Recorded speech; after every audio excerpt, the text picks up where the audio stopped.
A free spirit takes on the world's wisdom about life. Chapter 1. Psychobabble is a fictional business venture.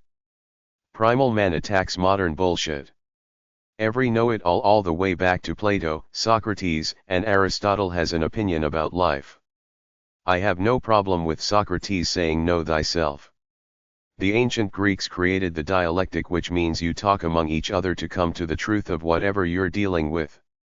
The book of Exodus in the Bible gave us the 10 Commandments. Dante Alighieri gave us the 7 deadly sins in the Divine Comedy in 1371. Benjamin Franklin gave us the 13 virtues. Around the 1880s, people started creating ideas about mental hygiene, which were tips on how to live a good life. On February 19, 1909, Beers, along with philosopher William James and psychiatrist Adolf Meyer, embraced that future by creating the National Committee for Mental Hygiene, later the National Mental Health Association, and what we know today as the Mental Health America. These people had good intentions, but they failed because they wanted to create the mental health industry to parallel the medical industry with clear, specific disorders/diseases, which you cannot do because everybody is a unique loner.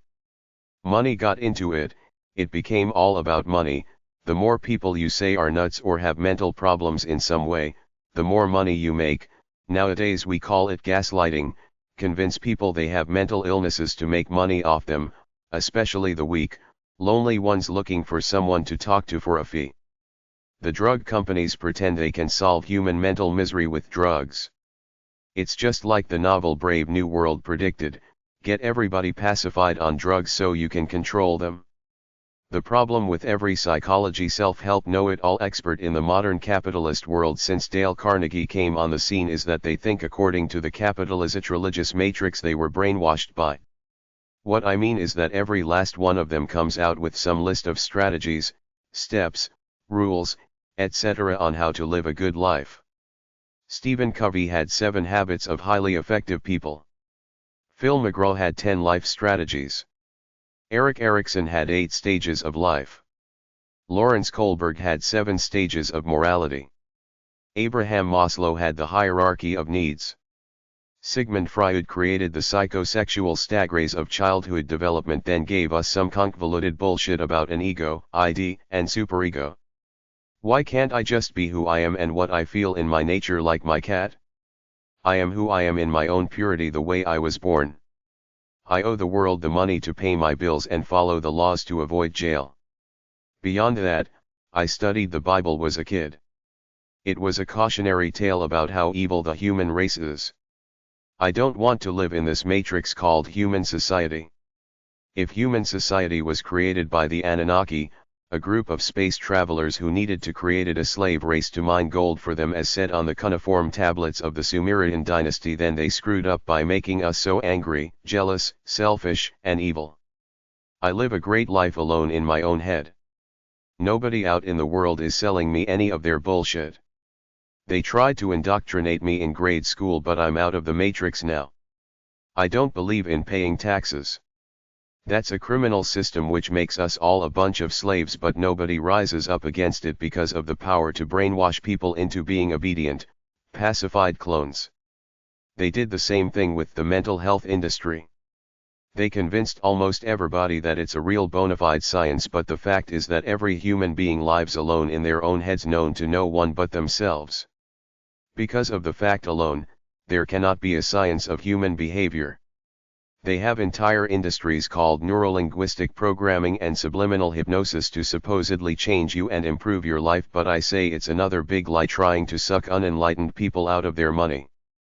I just scanned a free ebook called Treatment of Psychoneuroses Through Re-Education of Cerebral Control at positive-club.com. Have a look at it for yourself. Are we a bunch of idiots falling for crap that is created to aggrandize the egos of phony intellectuals looking to create new cool sounding crap to make money and elevate their status in this field we call psychology? What is so complicated about discovering one's true nature the way their God made them to be, then living by it? Does all this modern psychology stuff get in the way of that? Is this so-called field of psychology more damaging than good because it fills up naive people's minds with wrong ideas that take them even further away than they are now from discovering and living by their true natures? Is this field of modern psychology a modern-day unsung tragedy that takes people away from discovering that pure essence inside of them and living by it, and replaces it with a bunch of garbage about the subconscious mind and the results of a bunch of silly experiments which offer stupid tips like if you watch someone hit a cartoon punching bag, it might tend to make you aggressive and violent, or people live on a spectrum of introversion and extroversion? You belong at one fixed point on this spectrum, which is not true because I am a fluid human being. I am not introverted or extroverted. I exist in the moment. I do what I want according to what I feel and the situation going on around me. I cannot be plotted on a graph or with a number like an IQ and told this is you, a fixed entity. You are like this all the time in all situations. Life doesn't work like that. Life is me creating my life as I live. I, the me, exist in no box. I am a creature of sensual passion, lust, natural wisdom, and enlightenment. This is my true nature. I don't care what anybody says about me unless they try to interfere with my life. By the same token, I follow the basic law of civility. I don't mess with other people who don't want me messing with them. Beyond that, I do what I want. My life is a dynamic flow to me. It doesn't exist in some box some phony intellectual claims he got to by research. If all these phony intellectuals were really as wise as they pretend to be, they would abandon this phony field and live their lives according to their true natures, but they don't because they're gutless wimps living a lie, knowing they are spewing out bullshit day after day but going along because they get a paycheck and minor status as fake wise people. In this book, they use fancy terms like cerebral control, psychoneurosis and deconcentration, claiming they have some technique to change your mind. You cannot change your brain, change who you are by nature except through physical means like drugs, a brain injury, shock treatment, etc. You cannot will your way to a better consciousness. The best you can ever do in life is to discover who you were naturally born to be, then honor it by living by it. That's it. There is no such thing as some deep mysterious mental spiritual reservoir of ideas within you called the subconscious mind. There is only you and the purity inside of you. Once you discover this pure essence, there are no internal hidden secrets anymore. All the cosmetic exercises, workshops, techniques, and theories are nothing next to that one pure entity an individual was endowed with called his soul or essence. You are who you are by nature. The best you can do is know it and live in harmony with it. No modern-day, trivial psychobabble tactics can do anything for you unless they help you live more closely by your true nature. The subconscious mind is a fake term for your long-term memory. Sigmund Freud tried to say there is a hidden part of you that you repress because it contains painful parts of your upbringing during childhood that affected your development as an individual. Now you hide it away, but you must uncover it through psychotherapy so that you can face it, understand it, deal with it and heal. First of all, a lot of people have pretty good childhoods. There is no trauma from there that they now hide away in their minds. Secondly, the issue is not one of repression. It's one of memory logistics. I only have so many gigabytes of space available in my conscious mind, RAM, random access memory, which deals with what I am doing right now and what I am thinking of doing in the future. I don't repress my childhood. It is stored in my long-term memory. I don't access it because I don't want to. I have no need to. It would waste my time to do so. I am interested in my life right now. If I wanted to retrieve my childhood memories, I would start to think about it and my long-term memory would retrieve parts of what I remember that are stored in the neurons in my brain somewhere. There is no mysterious, lurid, cool subconscious mind inside of me that houses a part of my identity unknown to me on a conscious level. Your childhood memories are stored in your long-term memory and it could take a bit of effort to retrieve them. That's not repression. That's the limits of the human brain. It cannot remember everything immediately on demand. This is a tragedy, to have the field of psychology based on a big lie like this. Do chimpanzees have subconscious minds? It seems really stupid that animals that share over 99% of our genes would have some deep hidden part of the mind within themselves. Why would they need something like that? I hide nothing from myself. All my thoughts, consciousness, and ideas are on the surface of my life in my conscious mind. I have had enough dreams to know they are random, meaningless images coming from all over the memories of my life stored in my brain, not some deep-rooted hidden parts of my mind that only a so-called psychoanalyst can unravel. It's a big fraudulent sales job of selling fake knowledge. Most of the dreams I remember are so stupid and ridiculous that they can't possibly relate to my life in the real world. The subconscious mind is a metaphor for the soul, who you are in your true nature. The thing is that your soul is not a hidden part of you. It's as plain as day. Just discover your true nature. That's your soul. I thought psychology had answers, but I had them all along. When I was young, I thought there was an advanced group of people somewhere studying matters of life which they wrote about in all those psychology, self-help type books that started to come on the scene in the 1970s. I was looking for the answers to life. I got brainwashed to think that it was there in these formal system-sanctioned academic fields which were made up of well-researched, rigorous official system knowledge as well as the philosophical theories of past philosophers. I was intimidated by society's institutions to think that whatever they put out is the legitimate, dogmatic knowledge and wisdom of life, but it eventually exploded into oblivion when I saw that it was discrete bits of knowledge gained by doing what amounts to silly experiments that come nowhere near the pure, basic soul of man and how people live by intuition. It's simple. I am who I am the way I was born. God, the creator of all things, made me this way. He gave me intuitive, inherent wisdom that unfolded as I grew to maturity. I followed the nature he gave me in my purity as a human being, so now I'm enlightened and free. All the so-called knowledge the world produces in everything but the physical sciences is questionable at the very least and manipulative bull at its worst. It was all created by people hiding behind degrees and titles pretending they know something advanced, but if they're so advanced they would see that their social sciences are a little box they created for themselves and set off on a course to explore their lives for the unique experience it is based on what they feel within themselves that their creator gave them, but they don't. They follow the artificial values of the world, case in point, psychoanalysis. They make it out to be some profound, legitimate study of the deep recesses of the subconscious mind. It sounds intriguing and mysterious to the uninitiated, but to people like me, it's another example of lies masquerading as legitimate knowledge.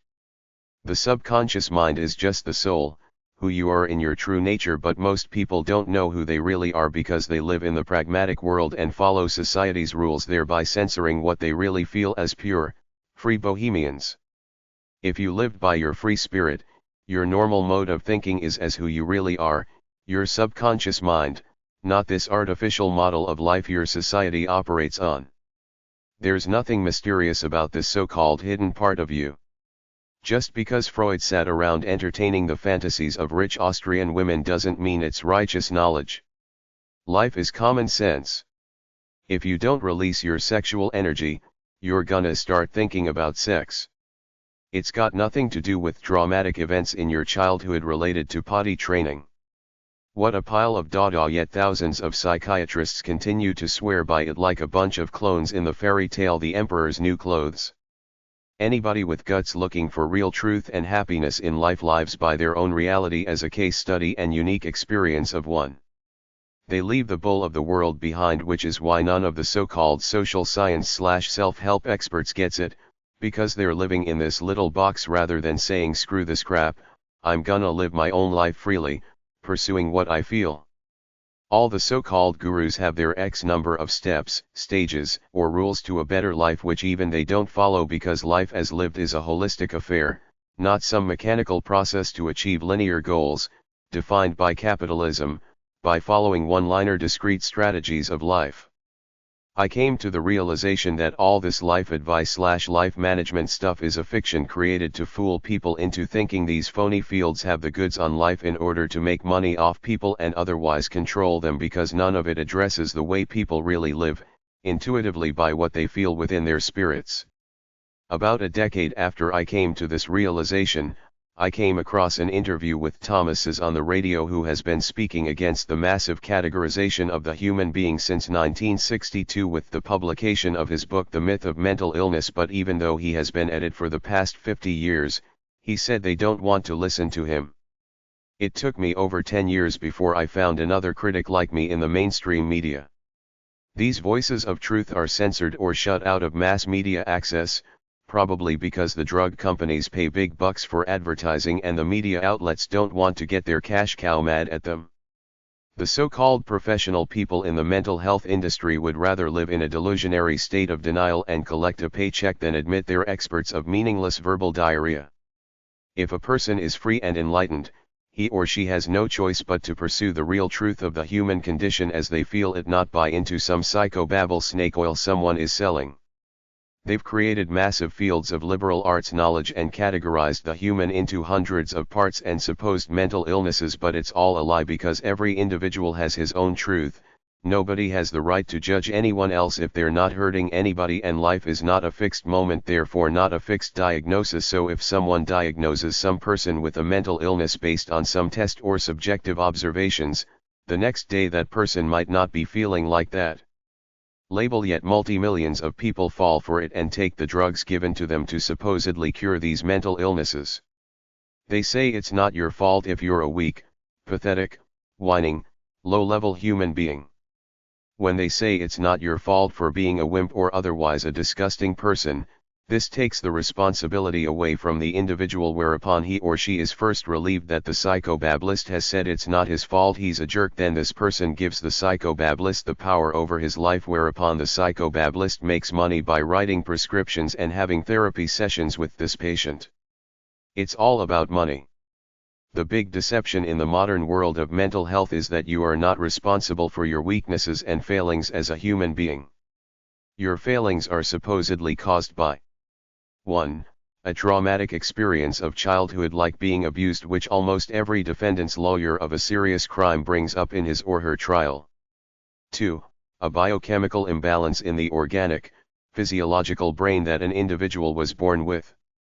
They can't do anything about it, so they're not responsible for their less than stellar performance as a human being. These are total lies geared to make the mental health industry more appealing to the mainstream, who find it easier to seek treatment now that they were told that a lot of their negative behaviors are beyond their control, but they're not. It's all a grand scheme to sell mental health drugs and therapy. The truth of life is that you create it as you live it, day by day. You not only create your own thoughts and actions, what you do and think also causes the release or non-release of endorphins and neurotransmitters in your brain. This creates your biochemistry, which determines your basic mood and attitude day by day.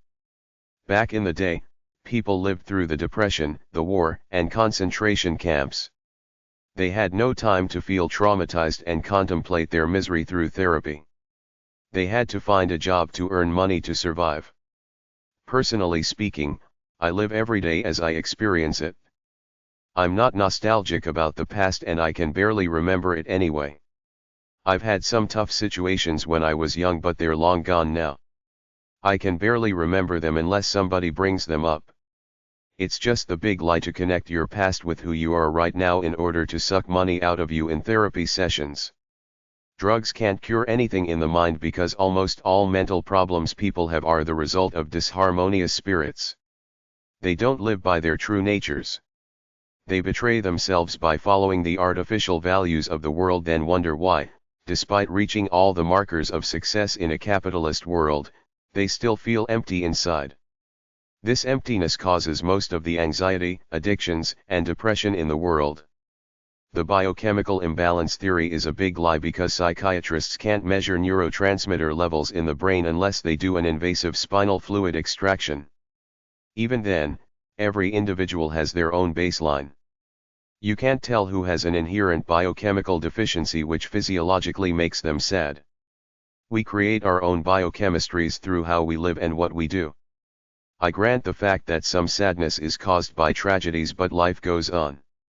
If sadness goes on day after day, it's the person's fault for being a wimp, getting down on himself, sitting around not releasing his natural energy, not some lie of a biochemical imbalance beyond his control.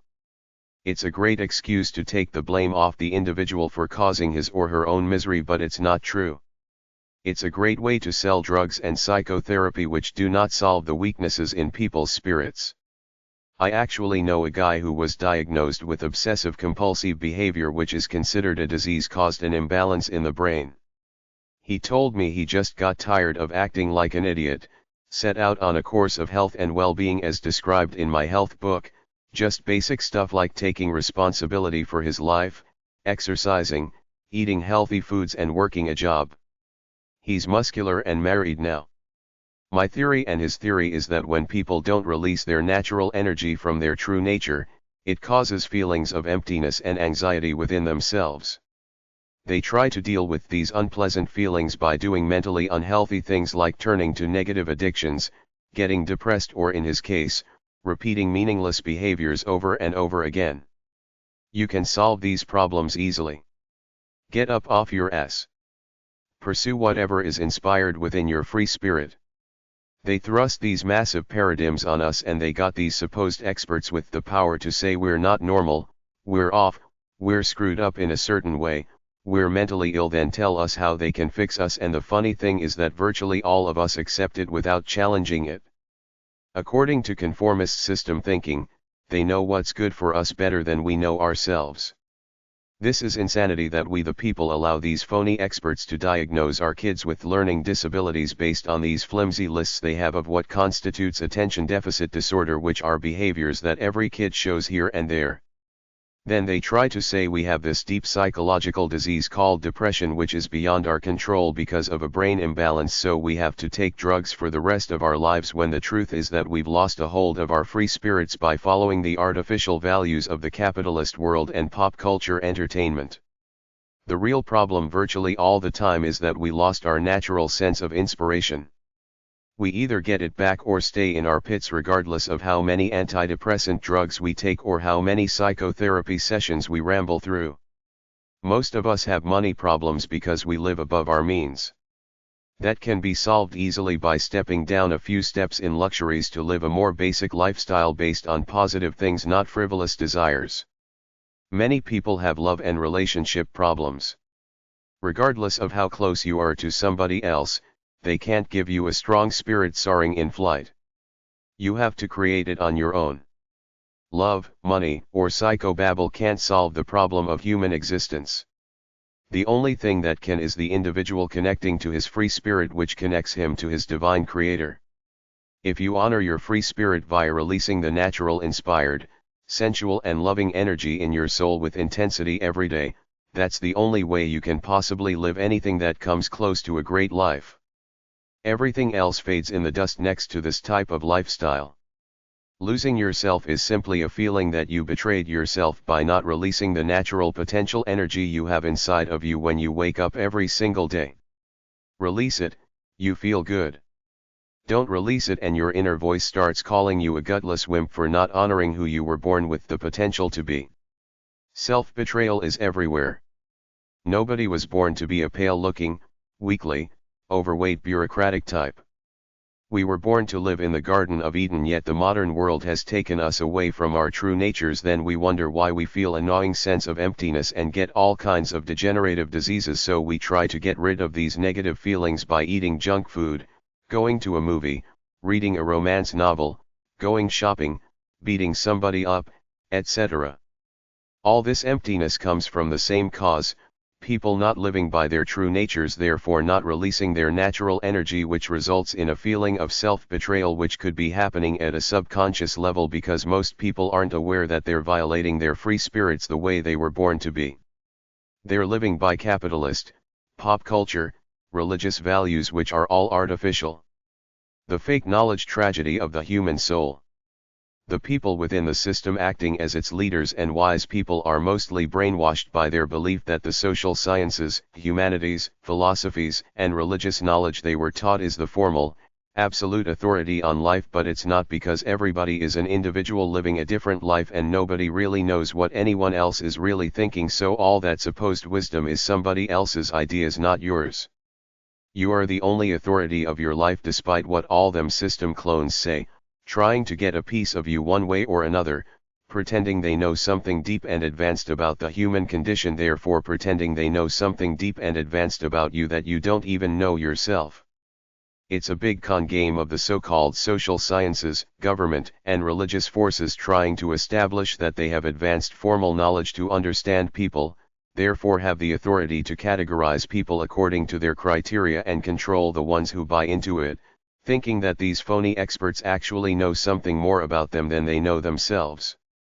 This is a dangerous situation. Society has degenerated to where they start categorizing us at age 5 based on IQ tests and a number of standards they have created for learning disabilities, attention deficit disorder, autism, etc. Then it continues into adulthood with the Diagnostic Statistical Manual/DSM, where they pretend they are able to categorize people into a bunch of fictitious mental health categories they created for themselves, which all fail because every individual is totally unique, his or her thoughts known to no one but themselves, plus the fact that everybody's life is a constant flow.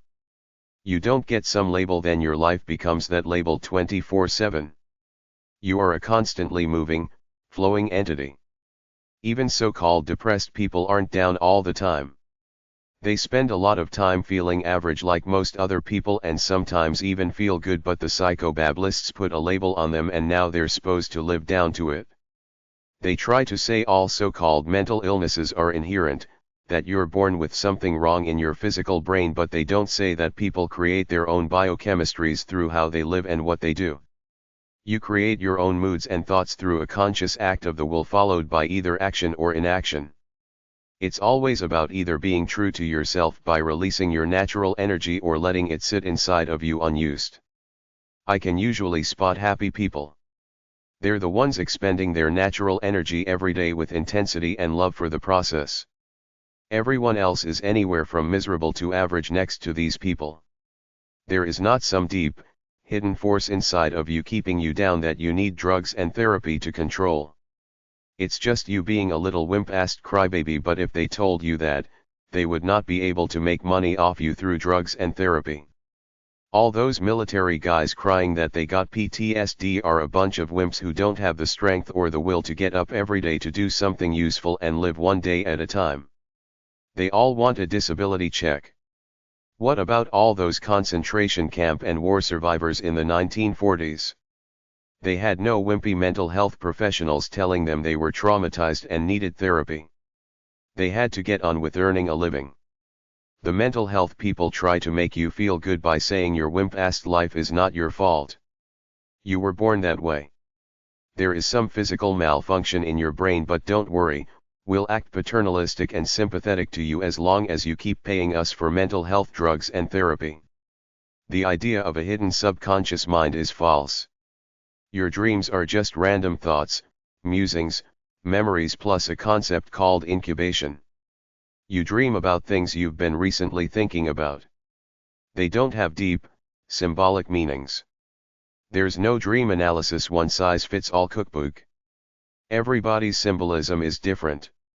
To me, a gun might represent power and control. To someone else, it would be a tool of oppression. There is nothing inside of my consciousness that I'm not totally aware of. I don't hide or censor anything from myself. I have no hidden subconscious mind contrary to what the entire field of psychoanalysis is based on. My life is what I think and do every day. There is no lurid cesspool of lust and violence buried away inside of me. It's all right here, on the surface, in my conscious mind, yet they try to make money off people by convincing them to explore this fictitious subconscious mind through endless therapy sessions. In real life, you have some moral rules and criminal laws to follow about not messing with other people or interfering with their lives. Beyond that, you have to pay your own way. That's all you owe society. The rest of your life is yours to do with as you please, totally freely if you want, away from cultural indoctrination if you choose. When I was younger, teachers and self-help motivational gurus offered me guidance and solutions in the form of discrete one-liners or X number of steps, stages, strategies, rules, habits, theories, etc., which all together amounted to set a few goals and work on them day by day. But this is boring and artificial next to living by your natural inspiration for whatever you think is beautiful, adventurous, fun, and glorious.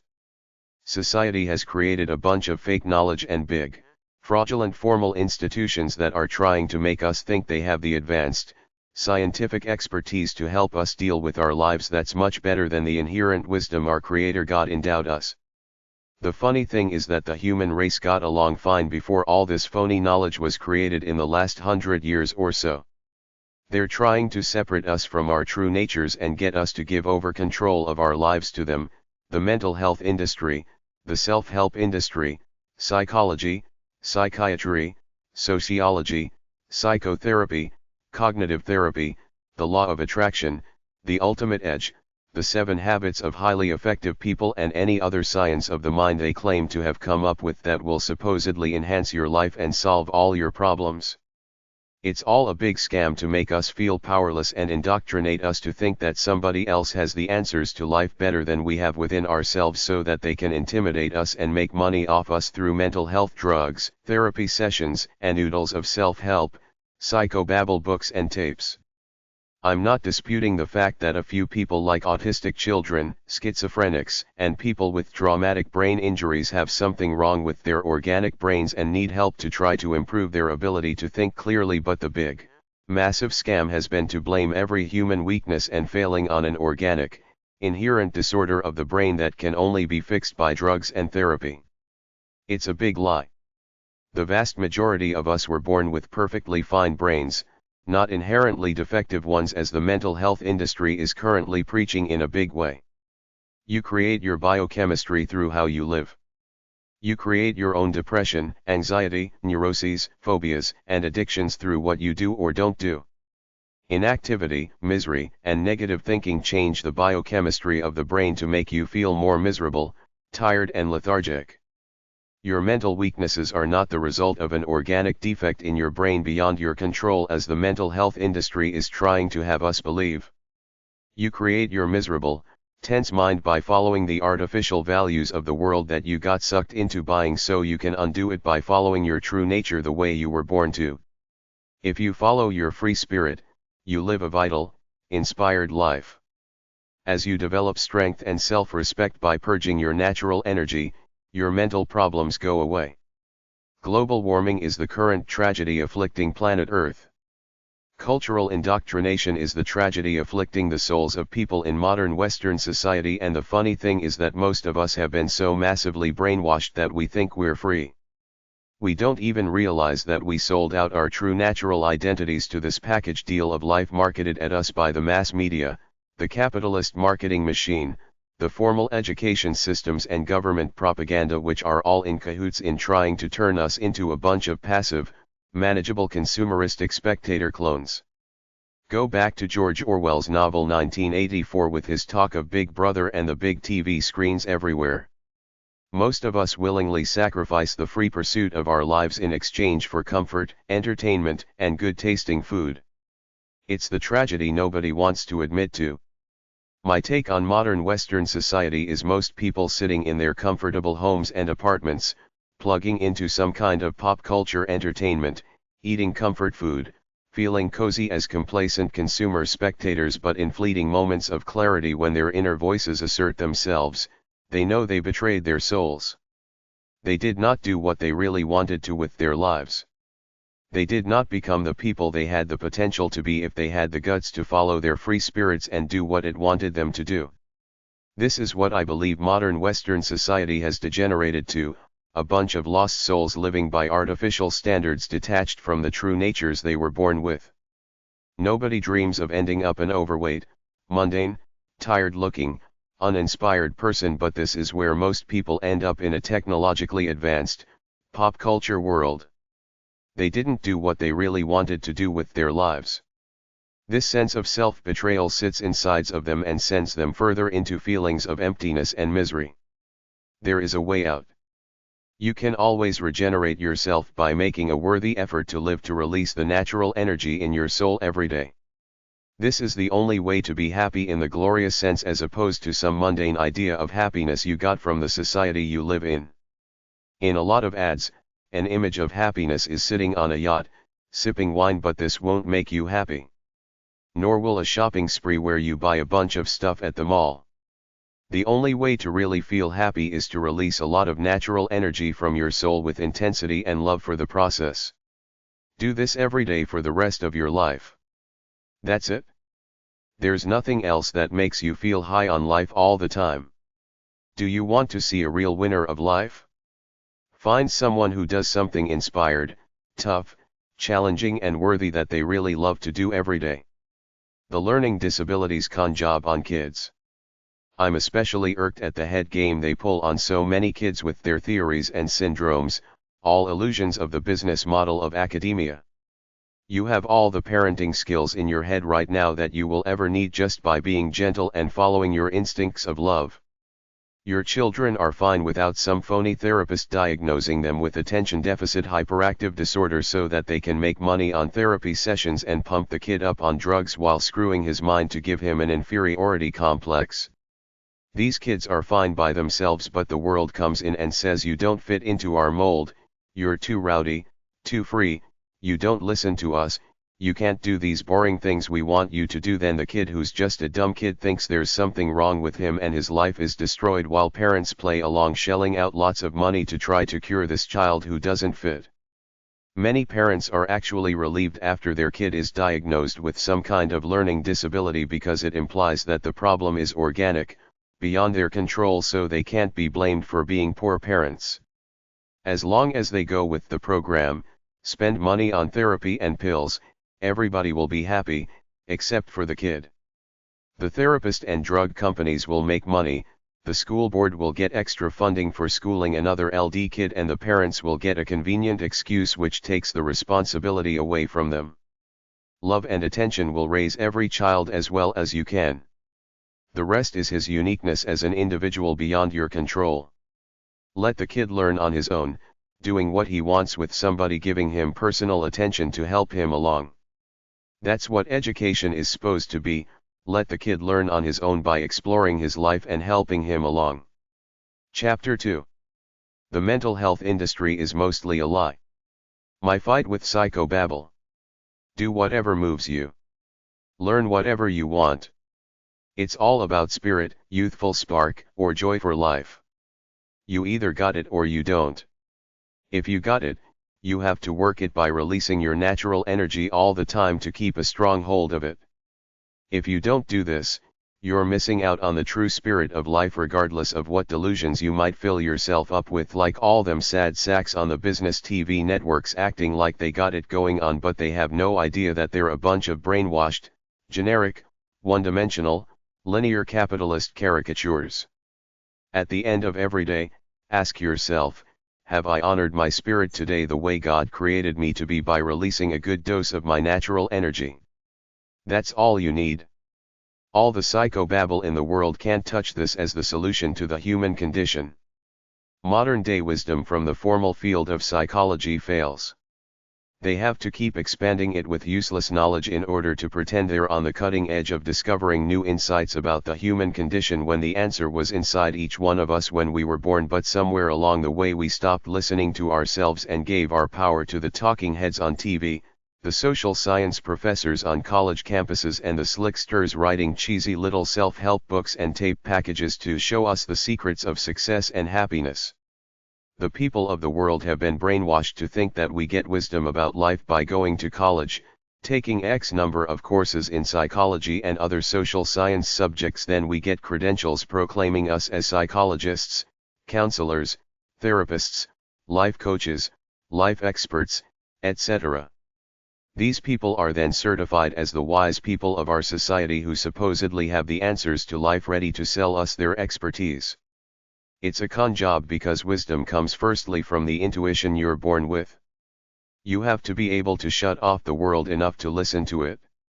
Secondly, you analyze your experiences in life and learn from them. Thirdly, the lowest order of knowledge and wisdom is learning it in a book because we operate by instinct and nature. Through the many days that make up our lives, the psychobabble in all the books can't come close to helping us understand all the thoughts, feelings, and actions we go through all the time. You can only understand yourself the way I figured it out, analyzing myself to discover my true nature, how I naturally operate. The purpose of life is to love it enough to strive to live it as fully as you can with what you got. Wise people try to get the most out of their lives. They strive to be vital and healthy. If someone was licensed to be a psychologist but they don't have this natural intuitive love of their lives, they're not wise regardless of how much academic research they can spew off. Except for free spiritism, all the alleged knowledge about how to live as best as you possibly can is created by three basic types of people. 1. Con artists and liars pretending they got some advanced knowledge that can help you transform your life, set you on fire and make you a winner out there somewhere. It's snake oil, aka useless knowledge. These books and tape packages usually have very slick packaging. They are out to make money. 2. People who studied the social sciences in college, got a few degrees, now have to justify all the time spent in these useless fields by doing elaborate sounding research using quantitative research methods which yield minor conclusions because they don't address the soul or the essence of a person the way they really live. 3. People with rose-colored glasses on who have never been on the other side of the tracks to see how some people barely survive day by day, so they write these cutesy little self-help books about 101 life makeovers, 8 steps to a better you, the secret laws of attraction, etc. Some of them even tell you stuff like take a bubble bath and have a glass of wine, as if that's gonna do anything to solve your problem of existential identity. These people aren't out to con you like someone offering you the tools to make you a billionaire, but their powder puff knowledge is nevertheless still useless. The human being cannot be dissected into specific traits because everything you do is done in a holistic, intuitive way. Therefore all that psychobabble analysis out there is meaningless as far as I'm concerned. You don't fall in love based on some personality compatibility test like the people at eharmony.com would have you believe. Love lies buried in the soul until awakened by an object worthy of desire. No test in the world can tell you what awakens your desires. We don't change. If we think we do, it's all artificial indoctrination. Discover the pure essence that is you and honor it, or become another brainwashed clone like all the other lost souls, many with delusions thinking they're onto something great because they're following some cheesy psychobabble from out there. If all this psychobabble crap they've created in the past 20 or so years is so advanced and cutting edge, how did humanity manage to make it all those thousands of years without going extinct? How did the world give us the likes of Jesus Christ, Socrates, Plato, Alexander the Great, Copernicus, Galileo, Leonardo da Vinci, Michelangelo, Thomas Edison, and Henry Ford, who didn't have the benefit of knowing all this modern-day self-help knowledge? My quest was to explore my life until I figured it out. I gave the conventional system of knowledge a chance by studying psychology and philosophy in college and reading self-help books on my own until I realized that psychology dissects everything about people into parts and tries to do scientific studies on them. The philosophers of the past generally didn't have a lifestyle like I do, with access to sports centers, libraries, TV, radio, stereos, computers, etc., all of which have enabled me to develop a totally free lifestyle in pursuit of my own version of happiness. They didn't have the means to develop a lifestyle similar to my daily quests to honor myself and try to feel the perfect feeling by releasing my natural energy intensely, which is why I render them all null and void. They're too cerebral. They sat around thinking too much without doing anything else. The modern-day self-help gurus don't seem to get it either. At least I haven't seen one that gets life the way I live it. All of them are too ready to dissect human life down into some capitalist or New Age formula they've created, always made up of a specific number of rules, strategies, phases, tips, virtues, steps, etc. If you see a book offering some kind of list of X number of factors to transform your life, you know it's useless, because life is not lived by following any artificial set of rules. No one has ever lived by the 10 Commandments except for Jesus Christ. We live by heart, intuition, freedom, instinct, emotions, and soul. The psychobabble term called self-esteem.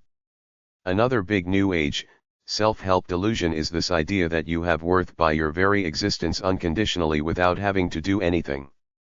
This is what they're teaching the kids in grade school, calling it self-esteem. It might be useful to help kids who think negatively about themselves, but it can't help me solve my real problem, which is to give me worth within myself without trying to get it from artificial values out there in the world. If I sit around thinking I have worth without doing anything, I quickly start to degenerate into self-contempt because I'm betraying who I was born to be by not releasing that natural store of energy inside of me. It doesn't matter what you think. Thoughts are cheap.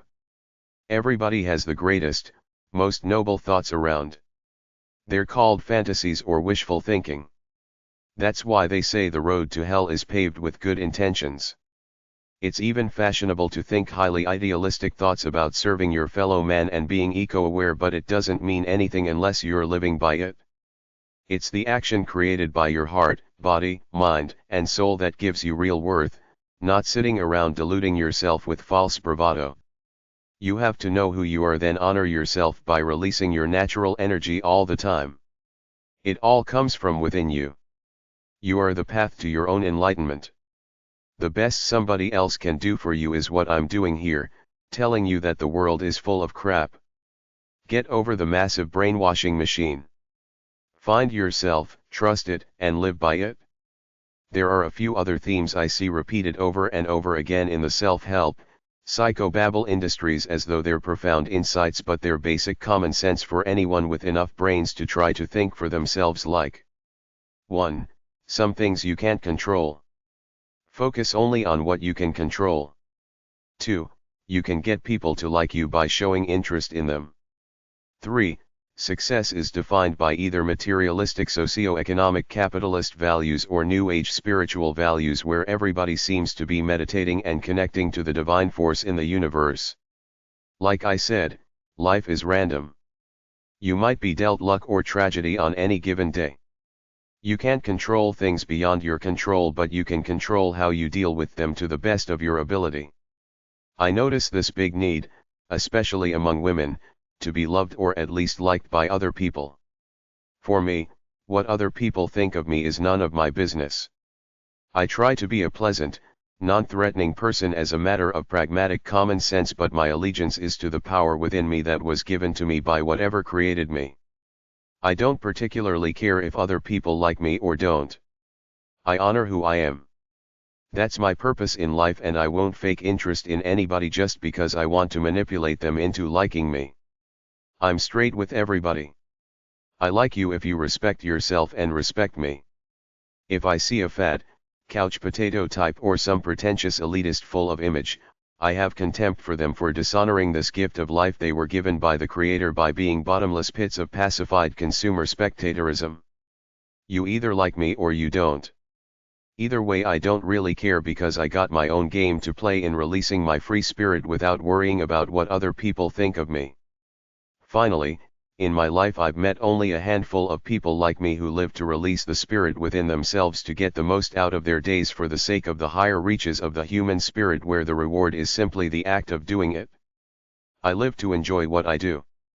I have no great goal-setting strategy to achieve some illusion the world might have tried to brainwash me with.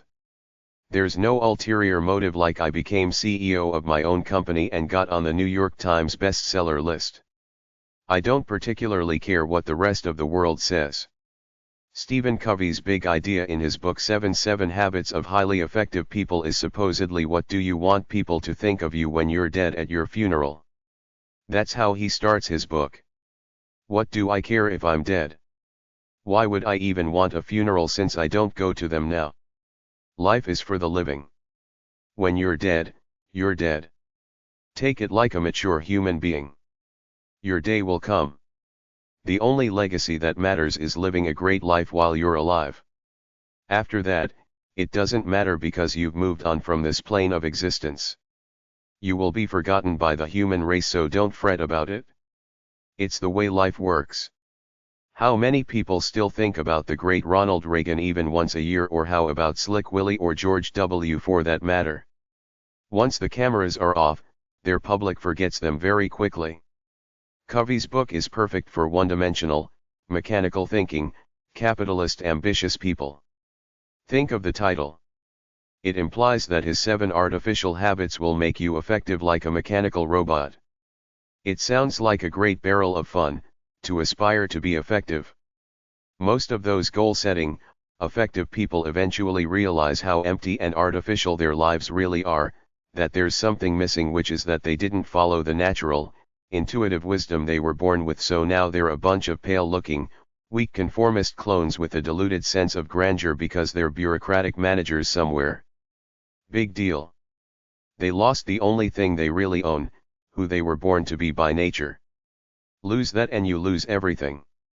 Why do you think our modern society is screwed, with all kinds of mentally ill people around addicted to anything from food to drugs? It's people living by artificial values then trying to erase that gnawing sense of emptiness they feel for having betrayed themselves.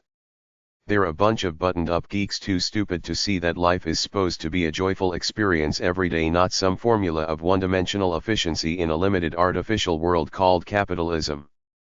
If I ever end up in a retirement home with these types of people, I'll feel sorry for them for wasting their lives on society's illusions.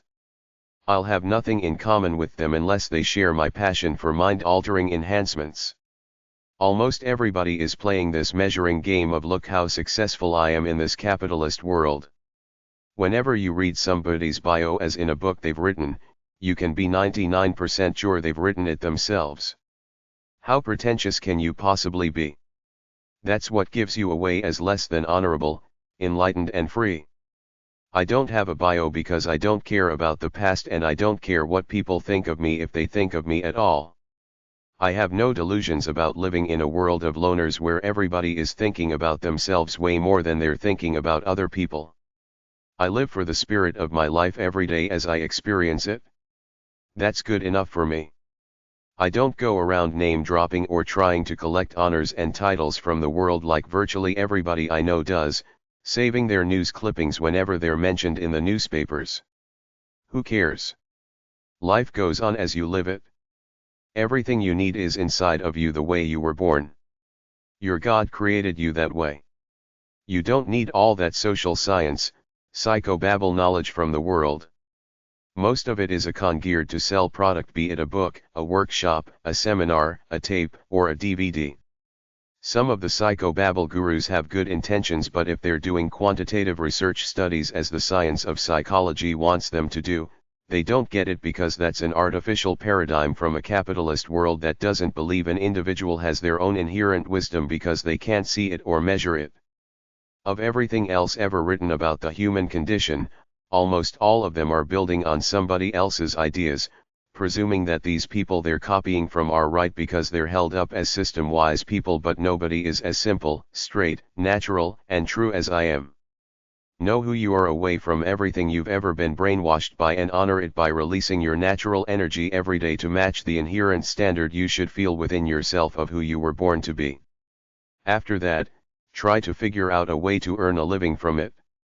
Why I hate psychobabble and self-help.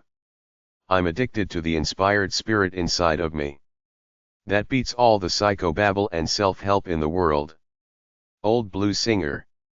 The entire psychobabble industry is based on helping you resolve some supposed wounded, inner child conflict you have inside of you left over from childhood. It's a lie. You don't have to resolve anything from your past longer than a few days ago because your mind is biologically wired to forget and move on to live in the present, but these so-called experts want to make money off you by talking about the past in endless therapy sessions. On top of that, it's a convenient excuse for all the weak people, wimps and criminals caught committing all manner of despicable crimes. Blame it on something in your past. It's a great way to deny to yourself the truth that you're a pathetic excuse for a human being. I had a great childhood. I can barely remember it now. I don't want to because my life goes on minute by minute as I breathe air. I create my life as I live it. The past means nothing. I move forward, not back. All you have to do when you wake up every morning is to try to live the fullest life you possibly can for that one day, then do it every day, one day at a time. there is nothing within the realm of the human experience that justifies any individual destroying their lives from some misguided shame, guilt, or horror based on some event they experienced in their past, and there's no good reason to keep dredging it up as in psychotherapy. Some negative events might stay in our subconscious minds, but they're buried deep if you don't think about them. Out of sight, out of mind. You aggravate it by reliving it. It's total stupidity, yet our supposed wise people insist that we bring it back and talk about it in that fiction they call psychotherapy. This is insanity. It's like Kipling said, fill the unforgiving moment with 60 seconds worth of distance run. You simply keep living day by day, doing the best you can, going forward not backward. If you're living a full life focusing on releasing what's natural inside of you to get a kick out of being alive, that's great. Your subconscious mind/soul doesn't gather much in the way of memories because all memories are transient. My subconscious mind contains the few archetypes I was born with. These thoughts and ideas are my inherent disposition.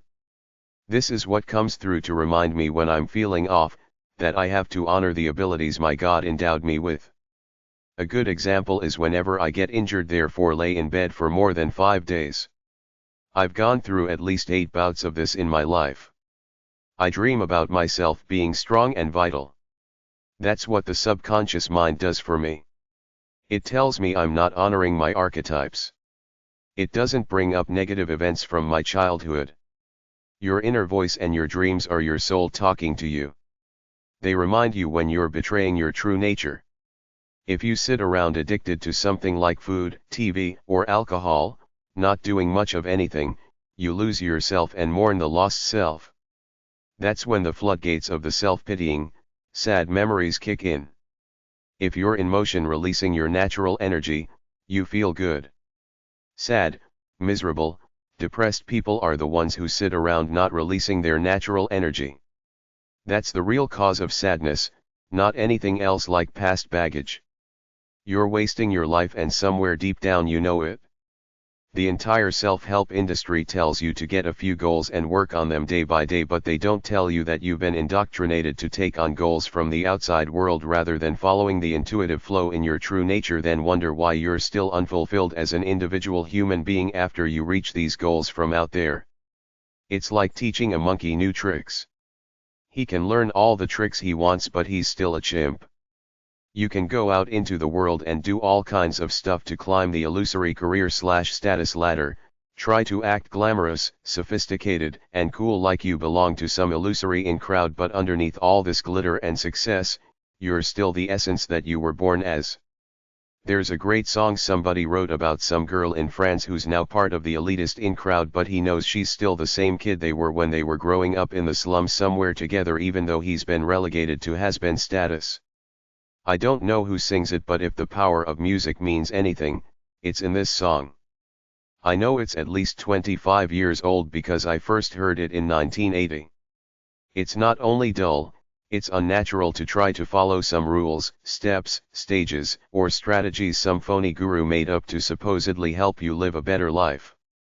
If you believe in Dr. Get Riddle's 10 life strategies, Mr. Efficiency's 7 habits of highly effective people, Mr. Energiant's 7 days to get the edge, or Preacherman's 7 steps to a better you, you're brainwashed and too stupid to see you're a holistic essence. The world can give you nothing in how to master your life beyond telling you you're a holistic essence. Listen to it. Follow it. You live naturally by intuition, or at least you do if you're tapped into who you really are. If you don't, you're a brainwashed fool.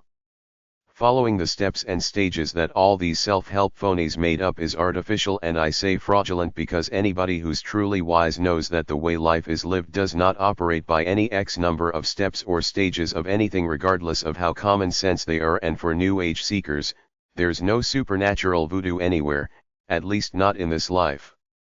Trying to live by X number of rules of conduct breaks down after 2 days max because you weren't created to live like a robot following some silly goal-setting rules to capitalist and social success.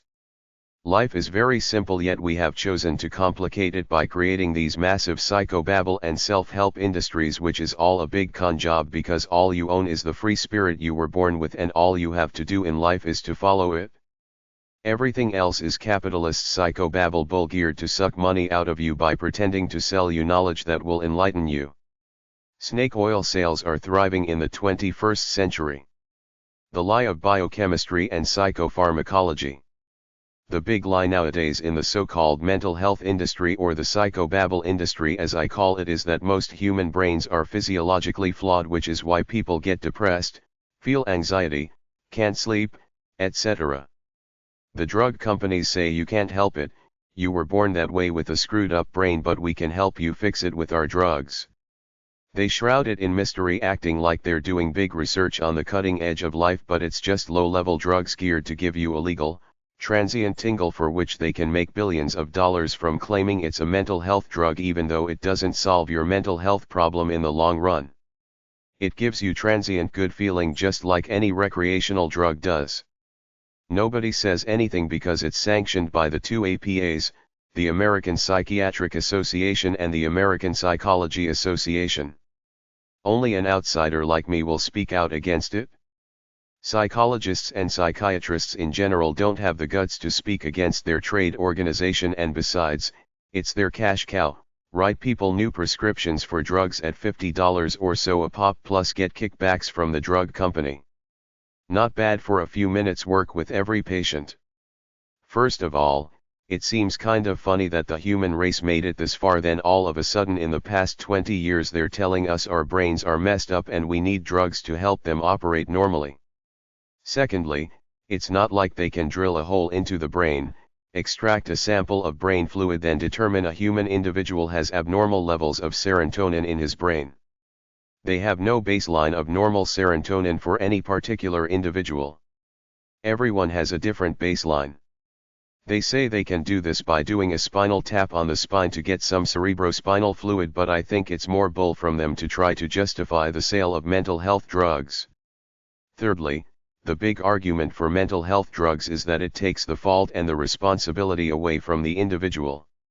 This is huge. Now people don't have to blame their mental problems on their own weaknesses as human beings. They're brainwashed to think it's beyond their control. It's an organic problem in their brain. The drug industry says take a pill, we'll solve it for you, but they can't because the problem is not the organic brain. It's the way you live. You create your own biochemistry. You release serotonin and other endorphins through what you eat, how active you are, how much sleep you get, what substances, chemicals, drugs, you take, and your attitude towards your life. If you've got a bad attitude to your life and you're not using up the natural energy in your soul regularly, no amount of drugs can lift that depression or calm down your anxiety. You feel calm and good through what you do that earns you your self-respect and sense of well-being. Mental health drugs to me are the big poison of the 21st century. It takes people's control of their lives and gives it to the psychobablists who write the prescriptions. It makes their job easier. Just write a prescription instead of wasting time in psychotherapy and get paid the same amount of money. Of course, the drug companies are rolling in the dough. Get millions of people hooked on these mental health drugs, then they need them to get their little tingle for the day. It always comes down to money. They don't tell how toxic any drug is to your body. You shouldn't take drugs unless you really need them in medical treatment, not for mental health problems. If you don't live by your true nature, eventually you start feeling mundane, get depressed, then take depression pills which don't work because the problem is one of a wounded soul, not the pharmacology of the brain. You create your own life, biochemistry, and state of being minute by what you do and how you think. Drugs or psychotherapy can't help a person's aesthetic spiritual sensibilities. That's why they don't work. That's why the mental health industry is largely a bust, except for the few people who have real organic brain damage. That's why all those people on depression drugs going to regular therapy sessions are still depressed. The problem is usually that the individual has lost whatever inspiration, power, and beauty he or she might have had at one time, so they go into a permanent mourning for this lost vision of youth and beauty. You didn't have the guts to work your ass off to create yourself to become the person you wanted to be. Instead you sat around buying useless stuff at the mall, eating junk food, watching TV, playing computer games, working a job that wasn't inherent to your true nature, reading romance novels, feeling sorry for yourself so now you're a pasty-faced, overweight, mundane person blaming your pathetic life on a biochemical imbalance you were born with. Get real. It's much easier to blame self-contempt on a biochemical imbalance beyond your control than sell you mental health drugs for the rest of your life. If a dog has got psychological problems, it's because he's out of his natural element. He should be running around outdoors, not cooped up in a house somewhere. He wasn't created to lay around in a house all day. The problem is one of spirit, which causes the biochemical depression, anger, and anxiety in the brain. Live by your natural free spirit and your biochemistry will be fine. Pills can't help a feeling of misery because they don't address the root cause, uninspiration, not following your true nature, not releasing that natural energy you were born with. That's what makes you feel good about your life, releasing your natural, inspired, original energy with some gusto and joy. No pill comes close to this, yet depression and anxiety pills make billions of dollars every year for the drug companies. In the novel 1984, Huxley talks about the populace being pacified by a mental health drug called Soma. He was right. It came to pass. We got millions of people who have been made docile, therefore easily manageable through their use of mental health drugs. It doesn't solve their problems of happiness or human existence, but it relaxes them enough such that they go through life feeling no strong emotions either way. To me, this is a wasted life when you live without releasing your natural passions because they've been dulled down by drugs. The psychopath/sociopath lie. The sociopath is a self-absorbed individual with no conscience or feeling for others and a blatant contempt for polite society or social rules. Lot of people are like this, but they're not psychopathic. The psychopath is the person who is willing to use violence and otherwise hurt people to get what he or she wants with no thoughts of remorse whatsoever. A psychopath is not just some serial killer type of guy. He's also the consummate con artist who acts charming while he robs people blind. Greedy capitalists are psychopaths who would do anything to destroy their competition and increase market share. Because human beings live in a competitive, law of the jungle type of society, many of us resort to cutthroat tactics sometimes. It's the way we are. Only the strong survive. There are 4 types of psychopathy according to psychobabble.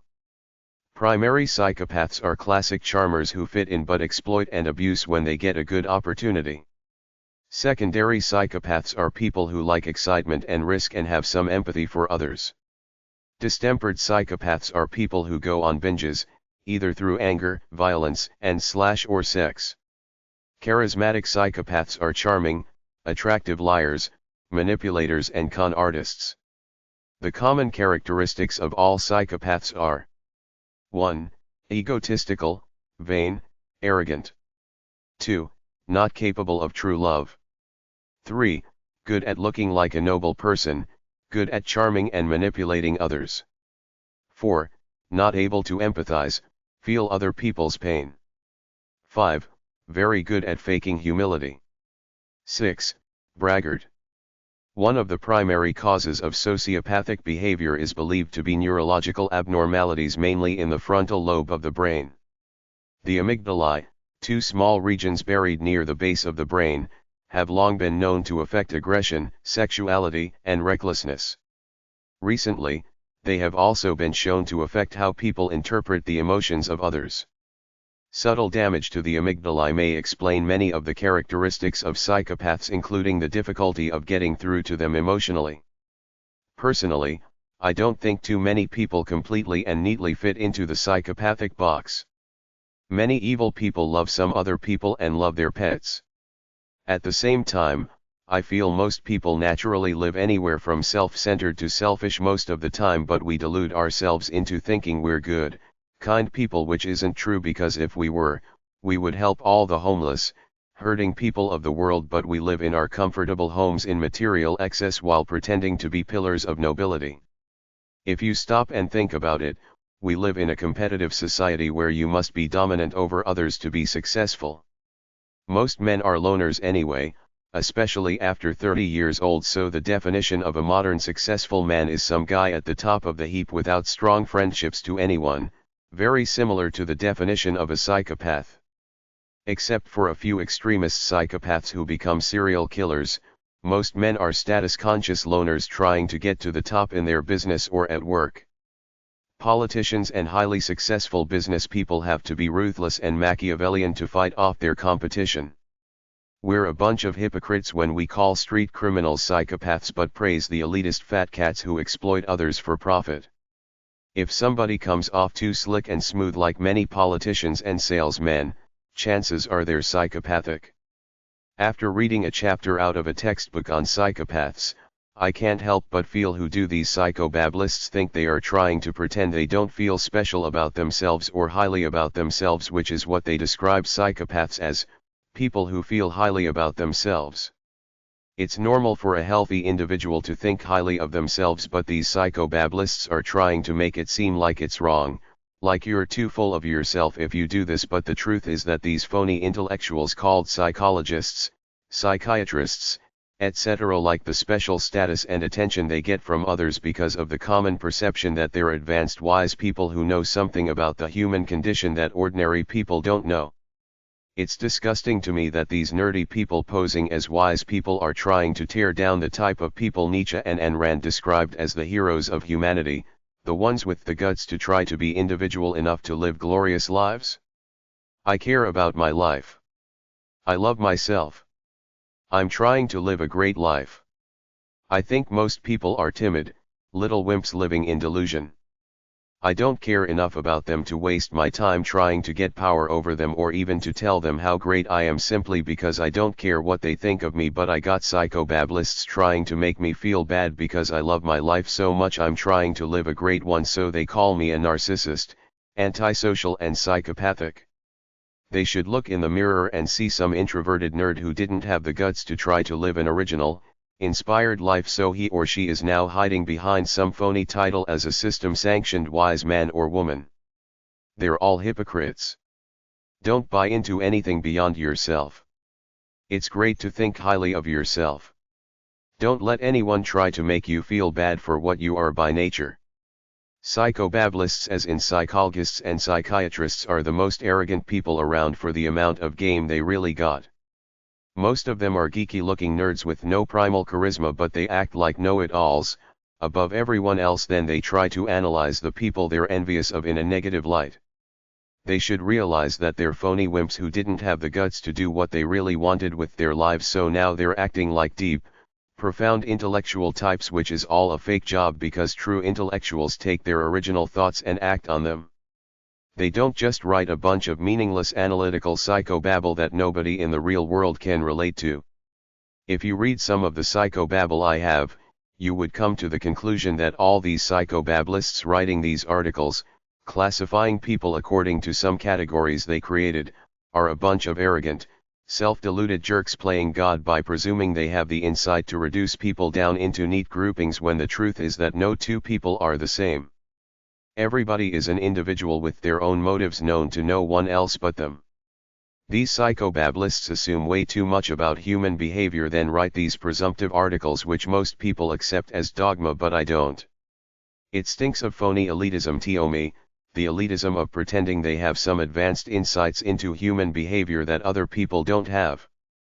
Beyond that, I feel like these psychobablists are taking a stab of vengeance back at all the charismatic, popular, mesomorphic, active people they were envious of as kids when they were nerdy eggheads trying to act like know-it-alls in school because they didn't quite have the guts, the popularity, the social skills, the strong bodies or the vitality to live fun, active, inspired, free-spirited lives. To me it's disgusting to read all this garbage so-called psychologists and psychiatrists write, where they put themselves up on some holy pedestal, then proceed to put everyone in the human race down except for themselves and people who think like them, and this is what we call the science of human behavior. They're the dangerous ones because the system has given them the license to pretend to be our wise people, which makes them a bunch of self-righteous arrogant jerks. It's a crime that we have allowed these phony sciences of human behavior to get so much control over us as a society. They say 4 million children use Ritalin every day in the United States, and the psychobablists who have diagnosed all these children pretend they aren't arrogant by playing with innocent children's lives like that. It's a big tragedy that only a few people like me speak out against. Chapter 3. Mental health is a for-profit capitalist industry. Psychobabble is a money racket one. They try to find things to fix that don't need fixing. Anyone who goes to a psychiatrist ought to have his head examined. Who is anyone to say there is something wrong or not normal in another human being unless they're hurting someone? What is normal? This is what's wrong with the so-called field of psychobabble, overanalysis to the point of absurdity. If you're a sociable person, they say you're overly dependent or codependent. If you're a loner or a person who does things for themselves, they say you're alienated and schizoid. You can't win in the field of psychobabble. They got a negative label for everything. It's an easy way to make money, to be able to say there's something wrong with everybody. To me, it stinks of power and control. That's why I don't believe in it, a bunch of phony experts pretending they know something about life I don't know. Some of these psychologists and psychiatrists should take a look at themselves before they sit on some pedestal and presume to know what's right for other people. Most of them are introverted, narcissistic, delusional people who analyze things too much rather than simply living by their natural passions and actions. If someone was truly wise and enlightened, they would not be in this field. They would recognize it as a pile of bull, then go off to live their own lives true to themselves rather than pretending they have insight into human behavior.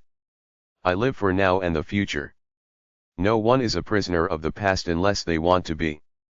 The way I see it is that so-called therapists and counselors need to string people along to make money off them to keep them coming back for more, so the logical thing is to play up the wounded inner child, past baggage stuff, and spend untold sessions dredging up the past, when the truth is that studies done on people with mental health problems found that those who were undergoing counseling and those who weren't basically got over their problems in about the same amount of time, regardless of whether they got counseling or not. So the point is that you're your best counselor, deal with whatever's ailing you head on, confront it, get over it and move on. The other point is that you move forward. I never look back. Life comes down to keeping yourself inspired. You either know how to do it or you don't.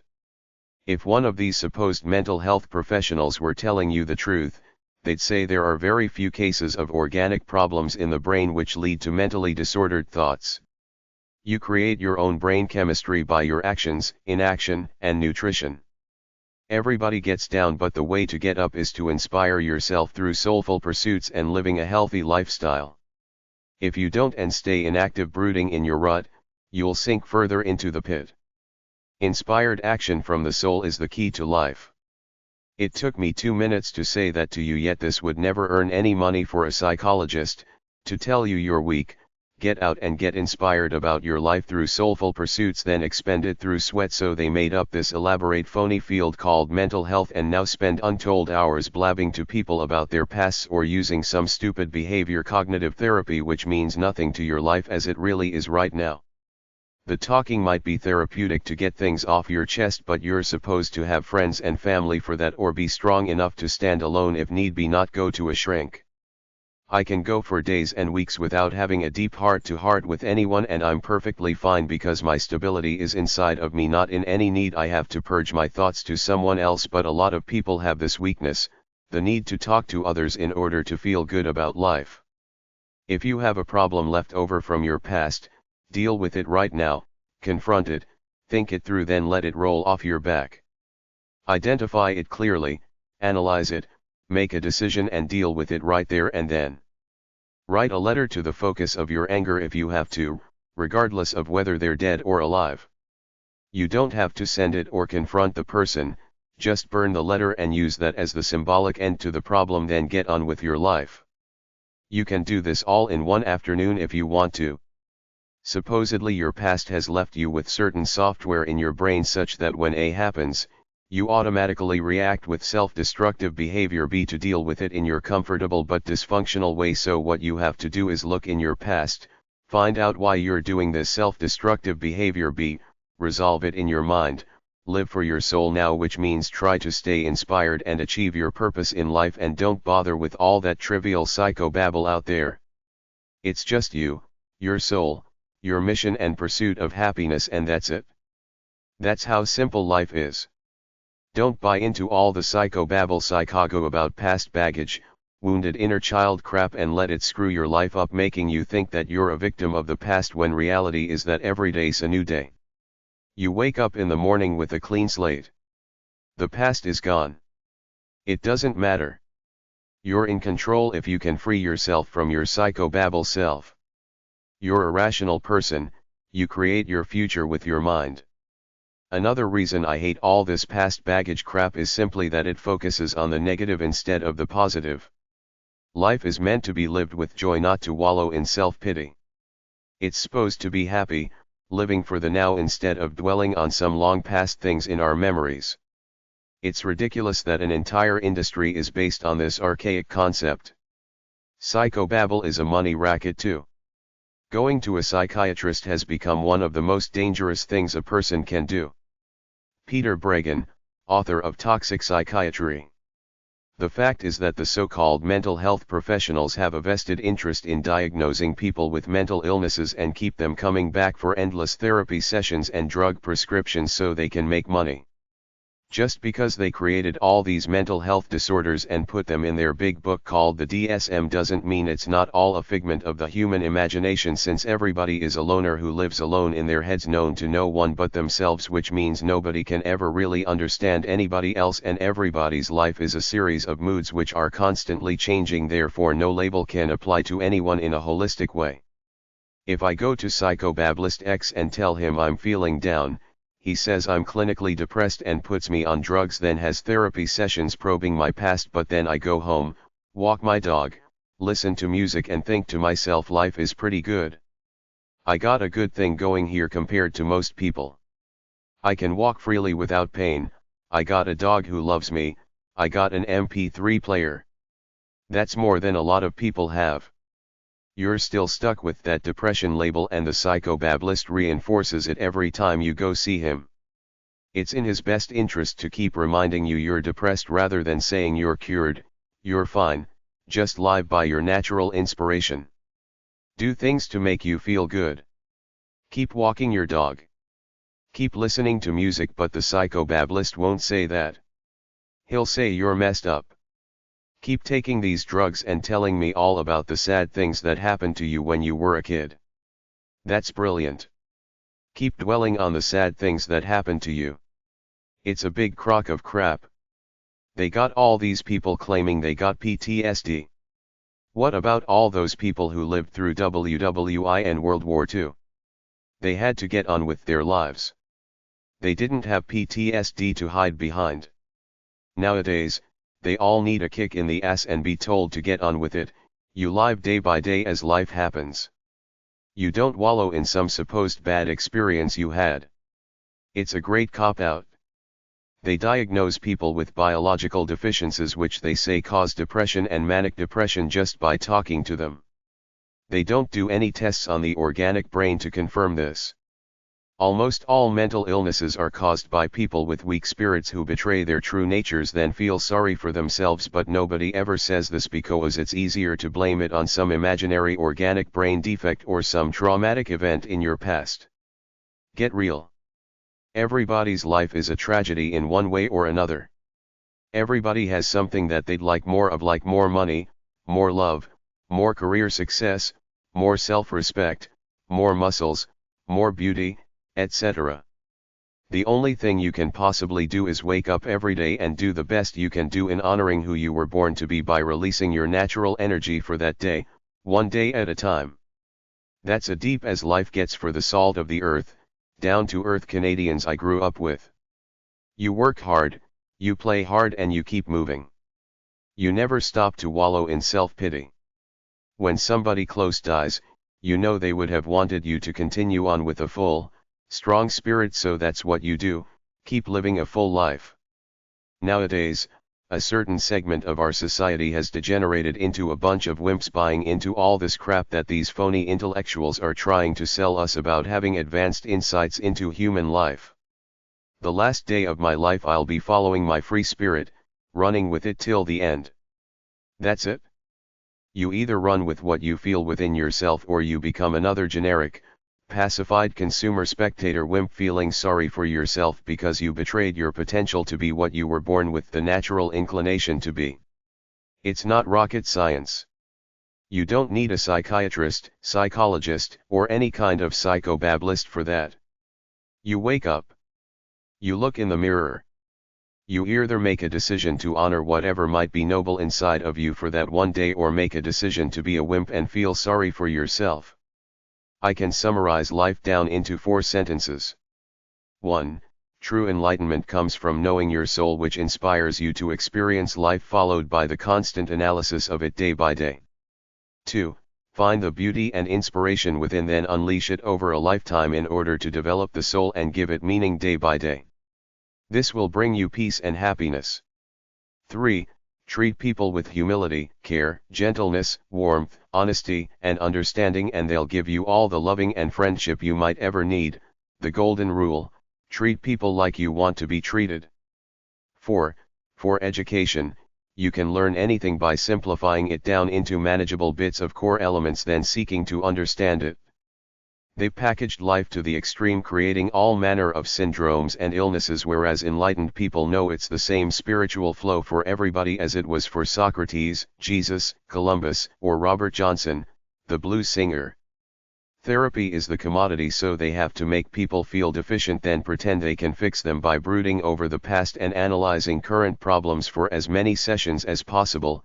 Hence, whereas a normal, sane person would get over it and move on, therapists play out the charade, thus earning money, and lost, weak people with money and too much time on their hands get the hired friendship they need to relieve their emptiness for a while, plus an excuse to play out the helpless victim, woe is me role, and everybody plays along, sucking money out of insurance coffers in this packaged, artificial system.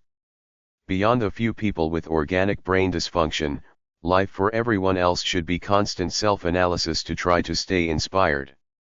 An undercover report by a media team found that virtually anyone can be a therapist even without education or training. There's virtually no regulation of this alleged field, but the worst thing they found was the abuses, therapists using their so-called patients, manipulating them, brainwashing them, getting sexual favors, etc. Psychobabble is a money racket. 3. Enlightenment starts when you can break from the lie that the past means anything or anybody outside of you knows anything more about your life than you do. Your attitude and action day by day run your life. You can't change negative things, so the sensible thing to do is to accept, then purge them as quickly as possible. It's you by yourself with your connection to your soul, just like the cavemen, the Greeks, Michelangelo, Da Vinci, Van Gogh, Einstein, me and you. They all walked to the beat of their own drums from the moment they got enlightened, trusted themselves, dealt with what was in front of them, and kept moving as the highway of time that life is. You control your life. You need the outside world to the extent that you need money to cover basic bills, but beyond that, the entire game is in your head, so the trick is to develop your own way enough that you don't have to bow down to the small minds and egoists of the outside world to play their little games of ownership and own-upmanship over you. The way you do this is by finding your little spark of beauty and uniqueness and do something worthy with it that someone will appreciate and pay for. That's how to free yourself from the bondage of a capitalist world, plus the fact that as an enlightened person, you should realize material things don't mean that much, so you should have few needs to start out with. Life is intuitive for anyone with sense, even though people don't always make the right choices. They're still aware of what's good and bad for them, even though they might do the wrong things. I'm exactly the same kid I was at 17, despite everything I've been through, such as a massive search for the answers to life. The only bit of knowledge I value within the entire study of human behavior is the organic mapping of the brain, but even that's been questioned because the brain is really a unitary whole that can't be divided into localized areas. It's also subject to the gimmick effect. Hemispheric laterality, right and left brain, visual, spatial and verbal dominance, and the biochemical bases of emotions are not as pronounced as their proponents would have us believe. They're hyping them up to try to get recognition, research money, sell books and, of course, for those massive drug companies to keep selling their pills so they help each other. The drug companies give out research money to the academics who say that mental health drugs raise endorphin levels and make a person feel good, but I say you create your own biochemistry through your actions and attitudes. The psychiatrists get an easy money maker, get their patients hooked on mental health drugs and keep getting the therapy fees if only to fill out a new prescription form and put the onus on the drug rather than actually trying to talk to the person to legitimately help them. It's all a big lie, folks. Imagine if Daniel Boone, Captain Cook, or Columbus heard about all this mental illness Prozac crap as the entity that controls people's lives. It wasn't until I grew strong enough within myself to reject all of the world's knowledge about life, then took the time to contemplate my own and analyze it day by day, that I finally figured it out. It's a battle to keep the sanctity of my soul strong and pure. The outside world is good to help you with practical needs and mild entertainment, but beyond that, it's a circus vying for a piece of you one way or another, usually wanting your money by brainwashing your soul. Just watch a few TV commercials or read a few so-called lifestyle magazines sometimes. See how ridiculous they are, an insult to the intelligence of an enlightened person. It's all about hype and money. Except for objective physical law, everything on the planet was created by man, so it's all fallible. I believe that as human beings, we all have the inner constitutions to take care of our own lives without bowing down to this monstrous industry created out of thin air some 100 years ago, now used as an excuse for every human evil and weakness on the planet. We're as pure as the cavemen or the ancient Greeks. Life is lived on a continuum of inspired action versus loss of self. It's just you on a sliding scale. All that psychobabble is bull except for a very few true cases of biochemical disorder. All those pills are a money racket. You create your own biochemistry through either action or moping. It's all up to you, it's that simple. The only few valid places I see for so-called therapists are in situations which involve people with problems amongst themselves, like a husband and wife or parents with children. In such cases, there may be too much pain and animosity for the players to start talking to one another on their own, so an objective third party may be able to help them out in this way. Also, some kids are so naive and weak that they may need someone to talk to sometimes. The other area is people with biochemical disorders, but it should be obvious in their cases because they're so spaced out, talking all kinds of gibberish. This is the only place that I see a possible legitimate need for therapists. Everything else is just phony, hired friendship for people with something missing from their lives, like the guts to see themselves as they really are and take control of their own lives. No one knows anything more about your life than you do. A so-called therapist is just a paid, phony friend for an hour a week. They sandwich you in between other clients, look in their file quickly to refresh their memory of you, then proceed with the bull. Who are these so-called therapists anyway? What gives them insight into human behavior over and above any other human being? They take a bunch of discrete, unrelated courses at university and get a few degrees, but the courses themselves are just dry, academic theories created by introverted types taught to them by other introverted types, so the amount of insight they actually glean from all of this is negligible. However, when they get the degree, they can put forth the illusion that they know something more about life than the average person does, and that's the game they play. True wisdom is all about insight, it's not a quantitative thing. It's the quality of enlightenment you have for life. You either already got it inside or you don't. You'll never learn it in a classroom. You're born with a certain amount of intuitive potential, but it's up to you whether you'll explore it and manifest it in your life. Even though I laugh at any so-called therapist who uses that little PhD after their names trying to pretend they're more advanced than you or I, the fact is that many therapists don't even have to have degrees to practice, and many have degrees in obscure fields and use them to practice something totally different.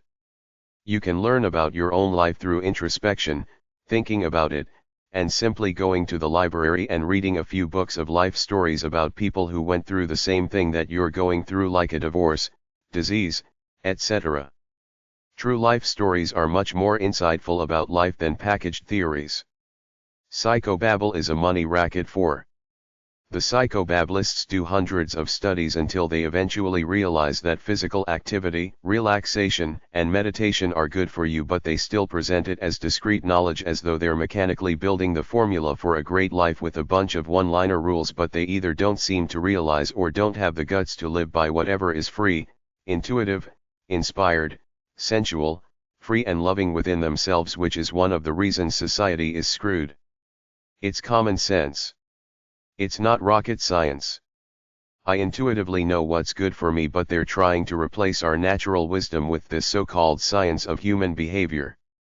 They're trying to suck the souls out of us, and millions of naive people intimidated by these big social science mental health psychobabble institutions fall for it because they think that just because they're society's formal academic ivory towers, they're automatically right when it's a big money-making industry based on fraud. They pretend we don't have a pure holistic essence of natural wisdom within ourselves and offer us all this fake social sciences crap that they claim is the wisdom of life because it was manufactured at a formal academic institution. The bottom line is the expansion of the field to constantly make more money through book sales, workshops of new concepts, new therapies with fancy-sounding names, and mental health drugs. Overanalysis to the point of absurdity is great to expand the mental health industry, but at the same time it's a bunch of fake knowledge polluting the minds of all the people buying into it. It's a big tragedy that almost nobody except for Thomases and me talk about.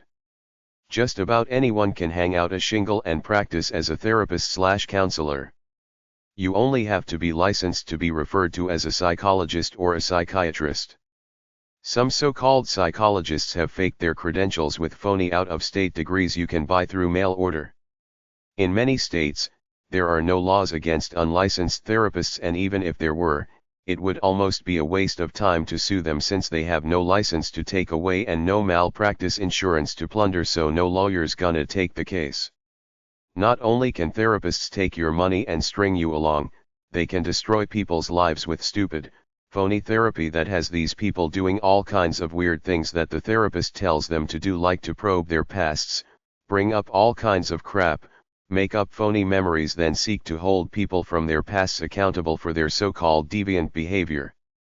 They also prescribe monumental amounts of addictive mind-altering drugs like Prozac and Ritalin. Beyond the usual, sexual abuse, false memories, I heard a former gay guy on the radio talk about how he healed his homosexuality, and it was so obvious that his therapist had totally brainwashed him because gaydom is like eye color, you're born with it, you can't change it. This happens to a lot of weak people. Some therapists have been educated on one theory like cognitive behavior therapy or behavior modification and simply blindly try to fit every patient into that mold. PBS's Frontline did a series of reports about therapists who blindly insisted that a lot of their female patients were victims of child sexual abuse, which was now repressed in their memories, so they had to probe to create false memories to get them out. Too much overanalysis is bad. Get off it and just be a good, happy, loving person. Love yourself as a worthy person, and you should naturally feel a desire to love others and connect with people in a meaningful, spiritual way.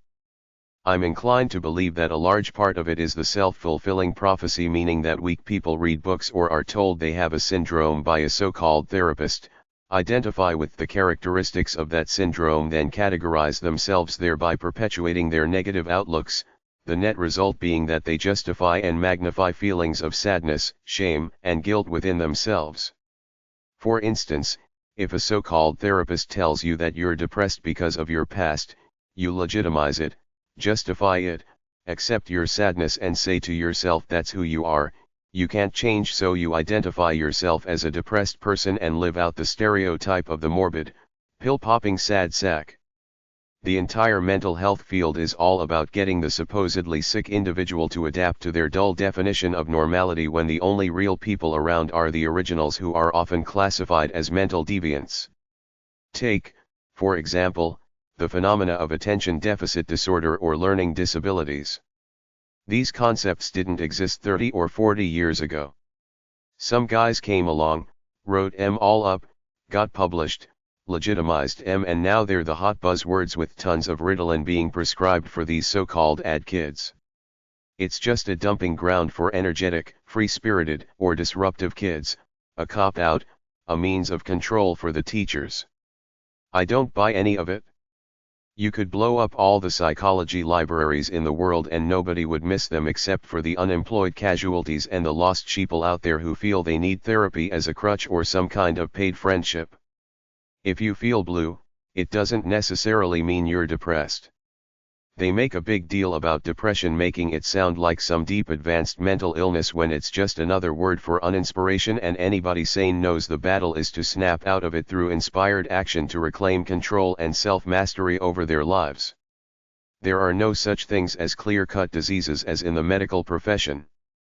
The Diagnostic and Statistical Manual of Mental Disorders, DSM, can only make subjective categories regarding mental illnesses when in actuality, human behavior is a broad spectrum and doesn't fall neatly into the disorders they've defined as gospel. So if someone diagnoses you with a mental illness, first of all, there's no such thing as neatly defined mental illnesses, and secondly, you're a dynamic individual. What you feel today is not necessarily how you'll feel tomorrow. We change our moods all the time through either an act of will, activity or inactivity, and the foods we eat. If you go to a therapist with mild symptoms of something like depression, your therapist will make it seem worse than it actually is because he wants to make more money from you or your insurance company. It's very easy for him to write you a prescription of some kind of mind-altering, pacifying drug to get you hooked and keep you coming back for more. Another one is all the weak, negative people out there blaming their pathetic lives on something beyond themselves like a wounded past, then giving the responsibility to the mental health field to heal them, saying they need counseling, but it's really an excuse to continue staying morbid and put the onus on their counselor to give them the insight they need to change. Watch all the phony psychologists on court TV sometimes, the hired guns for each side contradicting each other with psychobabble. Therapists who are members of HMOs usually get a flat rate for every session they have with a patient, so it's in their interest to get rid of you as quickly as possible. Often, if you have a major organic condition which requires major work, they might simply misdiagnose or downplay it so as to save the HMO money. Chapter 4. The psychology courses at college are about other people's BS, not your individual purity. The psychology field is criminal fraud 1. Everybody lives alone in their own heads, known to no one but themselves. Every human being is a loner living a solitary life. Because of this fact, there can never be a science of human behavior. It's no secret that I'm a great critic of all this foolishness. I write about this form of iatrogenesis and give you the best psychology, mental health, job and college education book ever created because I was a naive kid once and got into it in college because I sincerely wanted to learn about life but realized it's total crap. But you have to reach a point in the experience of life to not be intimidated by the formal bullshit of the world in order to see the truth. The truth is that this field is one of the biggest frauds in the modern era. The so-called science of psychology is a collective delusion and fraud by the people within the field in order to preserve their job security. They have managed to fool almost all of humanity into believing that they have real insight into the human essence, how people think and feel, and that people fall into the many categories they have created for mental illness, intelligence, etc. The truth is that if they had insight into humanity, there would be no more need for constant research, because once you understand human life, that's it. There's nothing more. The insight they don't have is that every human being has a true nature.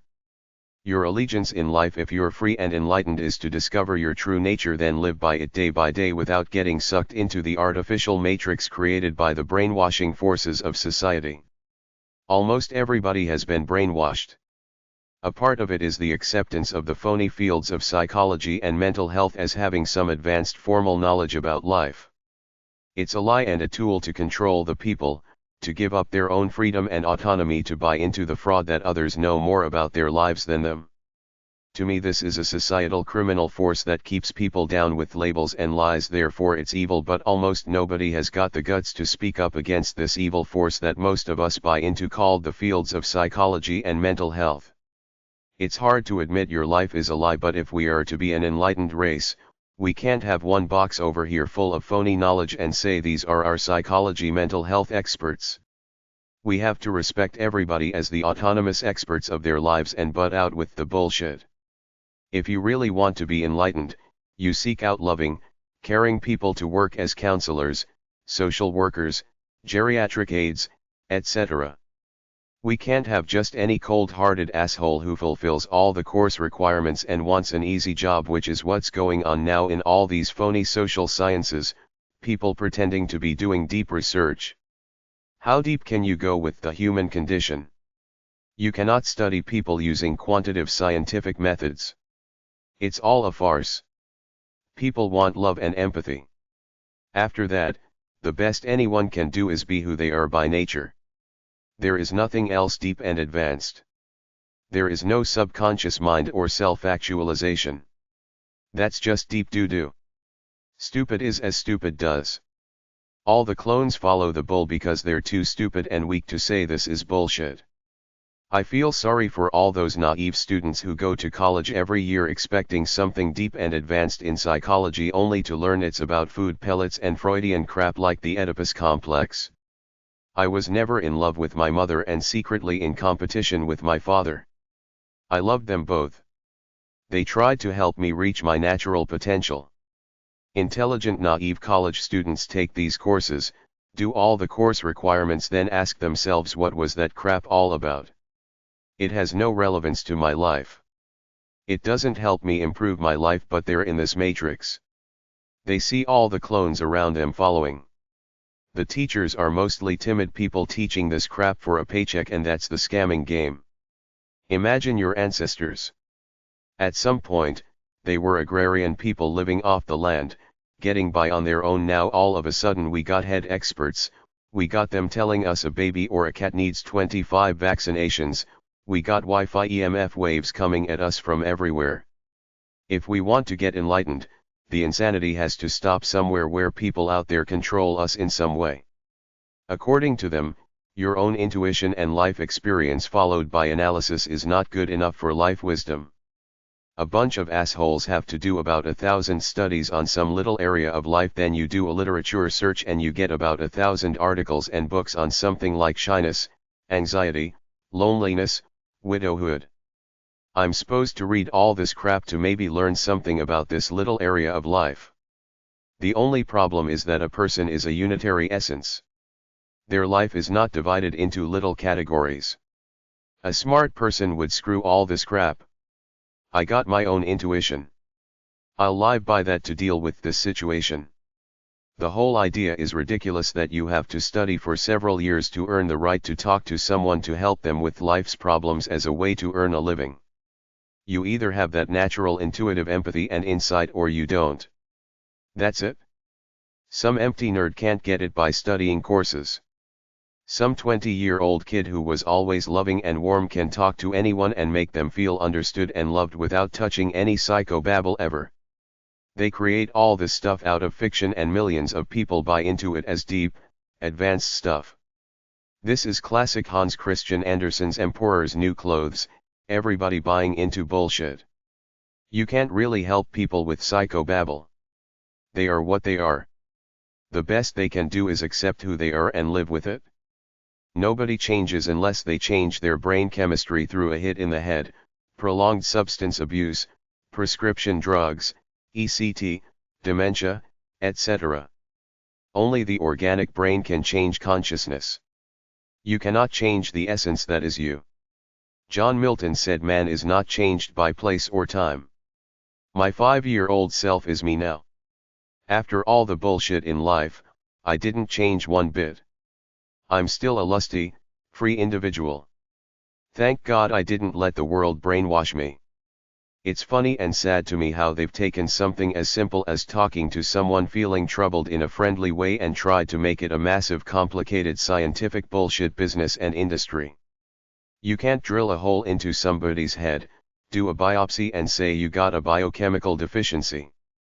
You can't determine anything with a CAT scan but brain activity. What is the definition of normal? Who is anyone to tell a kid he's not normal because he doesn't want to sit in a desk all day? School is not normal for a kid. Playing is. Anybody who buys into this system is massively brainwashed. It's all classic mind control. The only mentally healthy people are the ones who see past all this system bullshit.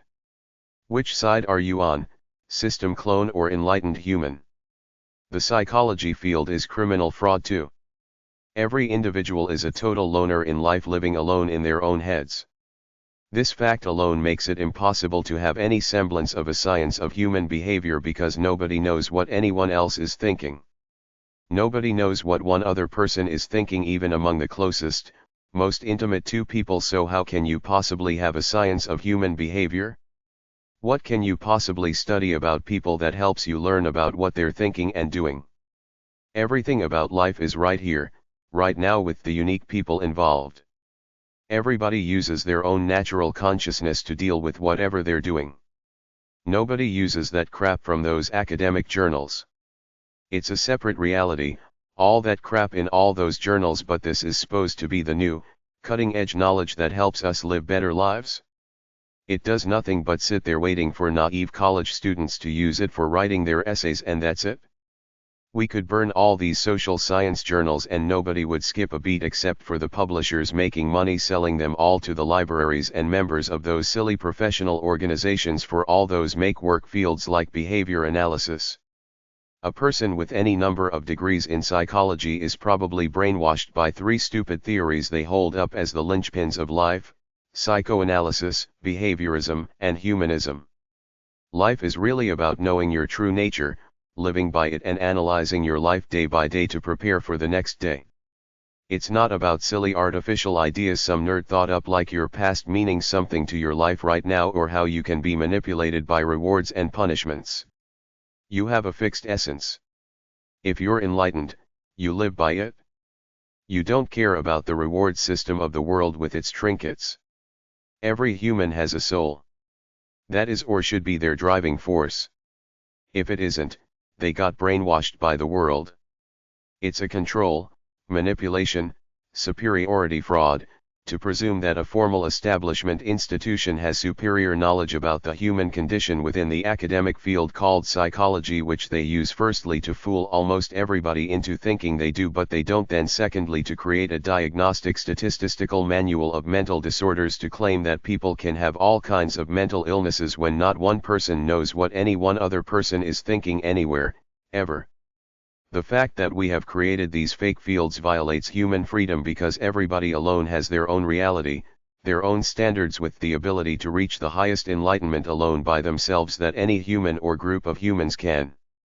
We should have the right to pursue our lives freely, but we have created these fields which define normality for us and try to make everybody conform to these standards.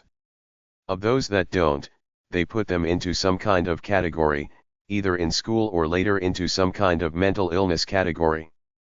They're trying to say that I, over here, by myself, cannot come to the greatest human insights possible on my own.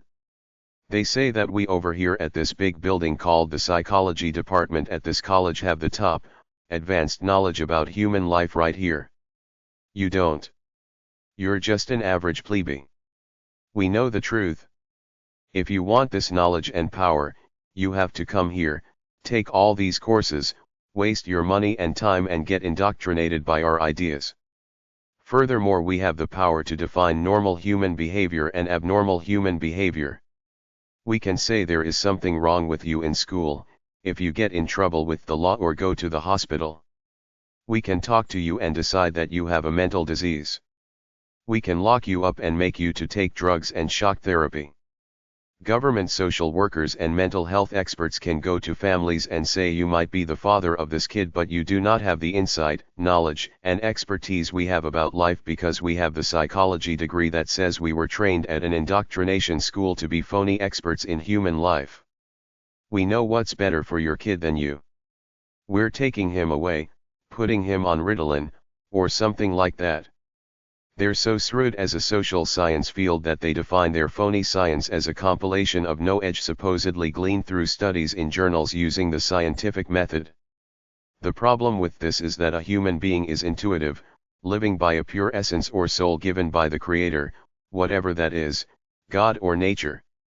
All the silly studies ever created in all those silly journals mean nothing to me next to sensing my life, knowing what I feel and living it.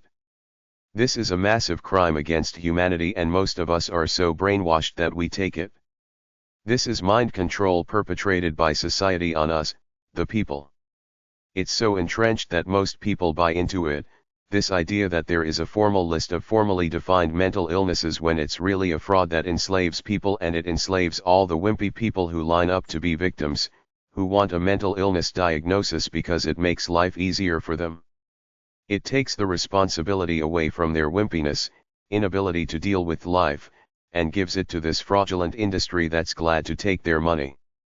There might be the occasional person with a real traumatic brain injury or brain chemical imbalance that affects mental functioning, but everything else is just plain human weakness and laziness. The psychology field is criminal fraud. 3. Every human soul is unique. There are no categories. In an enlightened society, everybody would understand this and be free to live by their true nature, just like any animal must do if it is to be in harmony with itself. If somebody is a danger to others or themselves, we lock them up, but other than that, everybody lives alone in their own heads. Everybody either creates their lives or doesn't do much of anything. The highest you can possibly go in life is to live by your true nature without being brainwashed by the world system.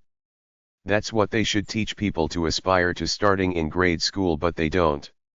They try to make everybody obedient clones who buy into the capitalist achievement ambition materialistic matrix. You want to know why people are screwed up? It's because we betray who we really are by allowing ourselves to get indoctrinated by the world's BS. We're trained to be scared wage slaves, and if we complain, they send us to the mental health department to get fixed. Nobody can do anything much to help anyone else with their state of being. They can help with love, friendship, money, food, housing, and education to learn a vocational skill, but not with how any individual lives alone in their own head. All the inspirational bullshit in the world fades within 1 hour. All the crap that any psychobabblist ever thought up, or all that crap in all those journals, mean nothing because every individual has to live with themselves all the time. Their natural essence is what guides them. All this junk from the world is just someone's bullshit next to that. This is why there is no true science of human behavior, because everyone is living out their own private fantasy. You can't understand this or categorize it. Everybody has to live out their own unique journey. Go back to Viktor Frankl's insight from living in a concentration camp. He said, "I alone create my attitude about how I deal with life." What we have is a massive infrastructure of oppression. We live in a capitalist society based on money, so we have these limited fields of psychology and mental health based on quantitative studies and phony categories of life created by phony intellectuals, which altogether are a lie and morally wrong. They yield nothing to true insight and enlightenment. They don't help people. They keep them downtrodden so they can make money off therapy, drugs, tests, books, journals, magazines, psychology courses, psychology degrees, etc. Every school and school board gets a certain amount of money for every kid diagnosed with a learning disability, so it's in their best interest to diagnose as many kids with a learning disability as possible. Over 10,000 colleges in the world, each with a psychology department, make lots of money teaching psychology courses. What if the human race became enlightened and realized it was all a lie? All those psychology departments and all that money and those jobs would vanish immediately. Sociology would follow, and all the other so-called social sciences, which are all a lie next to what any enlightened individual knows in his or her soul, that they have a true nature that they must live by through releasing their natural energy day by day, every day, to match an inner standard they feel about themselves if they are to be in harmony with who they were created to be. Psychology and mental health are industries geared to make money for all the nerds who work in them, too scared to speak up and demand reform. Everybody is an individual. If somebody has a problem, talk to them. See what's eating them. If you can, then deal with them as an individual. If you can't talk to them, if they're not a danger to anybody, leave them be. You can't righteously put a diagnostic mental health label on someone, then treat with that lie called psychotherapy, because the past doesn't matter. Mental health drugs might elevate hormones in the brain for a while, but do not address the essence of a person, which is all that matters: their consciousness, their state of being right now. You have to know who you are and earn your self-respect all the time. If you don't, you betray yourself. The modern world is full of self-betrayal, people betraying who they really are by nature like phony experts of life. Do you believe you have a subconscious mind? Do you believe what you're told without asking yourself, is this bullshit? Most people don't know themselves because the brainwashing machine got them quick through school, church, and TV. The closest, most intimate couple barely knows 10% of what the other is really all about. Most women don't know much about the incredible sexual fantasies every man has all the time. Most men, if they're married or working a job, are thinking about their next opportunity to masturbate in peace, but how come we never see anything about that in a psychology textbook? There's real life, then there's all that BS. In some book or journal somewhere. You can't study anything about people beyond the common sense and wisdom of one enlightened person who can gather facts and sense what's going on through intuition. I bet somebody out there is studying something called bathroom psychology, how people use the bathroom. Who gives a crap about whatever crap they end up with? It's like a cult for the people in this phony field. Once they invest several years studying this stuff at college and figure out it doesn't yield any insight into life, most people are too wimpy to face the truth. They're now part of the in-group. In order to protect their cash cow, they have to keep the illusion. The people at large are brainwashed about this stuff. Plenty of victims line up to get a mental illness diagnosis because it makes life easier for them. They get an easier life when diagnosed as a mentally ill person, since the lying propaganda is now that a mental illness is a bona fide illness beyond a person's control due to a biochemical imbalance, not wimpiness and weakness. This works both ways. I heard a father trying to get his son diagnosed as a gifted kid because he wanted the kid to get free special classes, but he didn't realize that if the kid is truly gifted and not just being placed in this category because he studies his ass off, he will realize his true natural potential regardless of what the school does. True geniuses discover their true natures and pursue them on their own. They don't need artificial categories from the outside world. I knew one kid who was classified as gifted and prodded by his grandmother until he dropped out of college and became a bum because she pushed him into being something he wasn't naturally. The psychology field is criminal fraud for. People should be left to pursue their natural potential, not put into artificial categories that may screw them up, especially kids. Why do several million people waste their time on this meaningless crap? It's because of iatrogenesis. Psychology and mental health are capitalist growth industries out to expand and make money even though the product is crap, phony knowledge. This is an entrenched system that employs several million people. It's an example of the danger of an academic establishment for anything that's not hard science or logic. The phony social sciences have brainwashed the world, asserting that this phony knowledge is greater than the wisdom of individuals who can see the truth clearly without all this extraneous junk piled onto us. This is the danger, phony knowledge taking over the world and all the brainwashed plebeians buying into it, just like George Orwell predicted in the novel 1984 with the Ministry of Truth. If you want to be a psychologist, you'll be a phony expert system mouthpiece, which can be a comfortable life.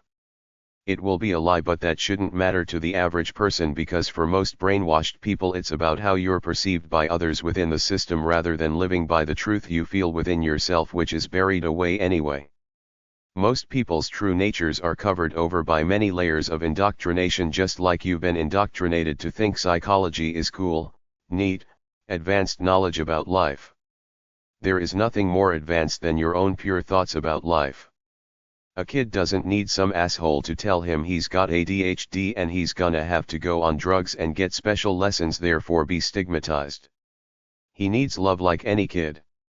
He needs to be asked, what do you like to do, what's your true nature, let's explore your life to see if we can find something you can do that can help you become a noble, self-respecting person and maybe be useful to others. The beacon of light in my soul tells me to enlighten whoever will listen to me about the darkness in the world. A big part of it is the social science infrastructure of phony knowledge. The people on the academic accrediting boards and on the boards of individual colleges could get the guts to say we need a new system to teach real knowledge, but they won't because they're all too scared of opposing this fraudulent, entrenched system, thereby losing their jobs. The students are brainwashed too. All their lives they've been taught not to criticize. Simply take notes, regurgitate back what they're told, get the mark on the transcript, get the degree or degrees, get the job without critically asking, is this bullshit or what? This so-called science has not provided me with one tidbit of knowledge to help me live a better life. They taught me the word self-actualization. What exactly does that mean? How do you self-actualize every day, day by day? It's just some vague term. It doesn't help anyone improve their lives. Most people are worried about paying bills, eating junk food, getting off, getting high, having a laugh and watching TV. They have no interest in flowery words that tell you to be a noble, stoic warrior for your life without explaining how exactly a person does that. They just say this is the highest stage of life. What do you mean stage of life? There are no stages. I create my life every single day as I live it. I don't reach some change, then I'm different, at that stage. My consciousness is always the same. What about doing something hard every day to release your natural energy and feel inspired as an aesthetic way of life? You'll never see that in any psychobabble textbook. Living for the glory and reverence of life because you're alive, you feel it, you can, you want to because it's a gas, a rush, like listening to your favorite song.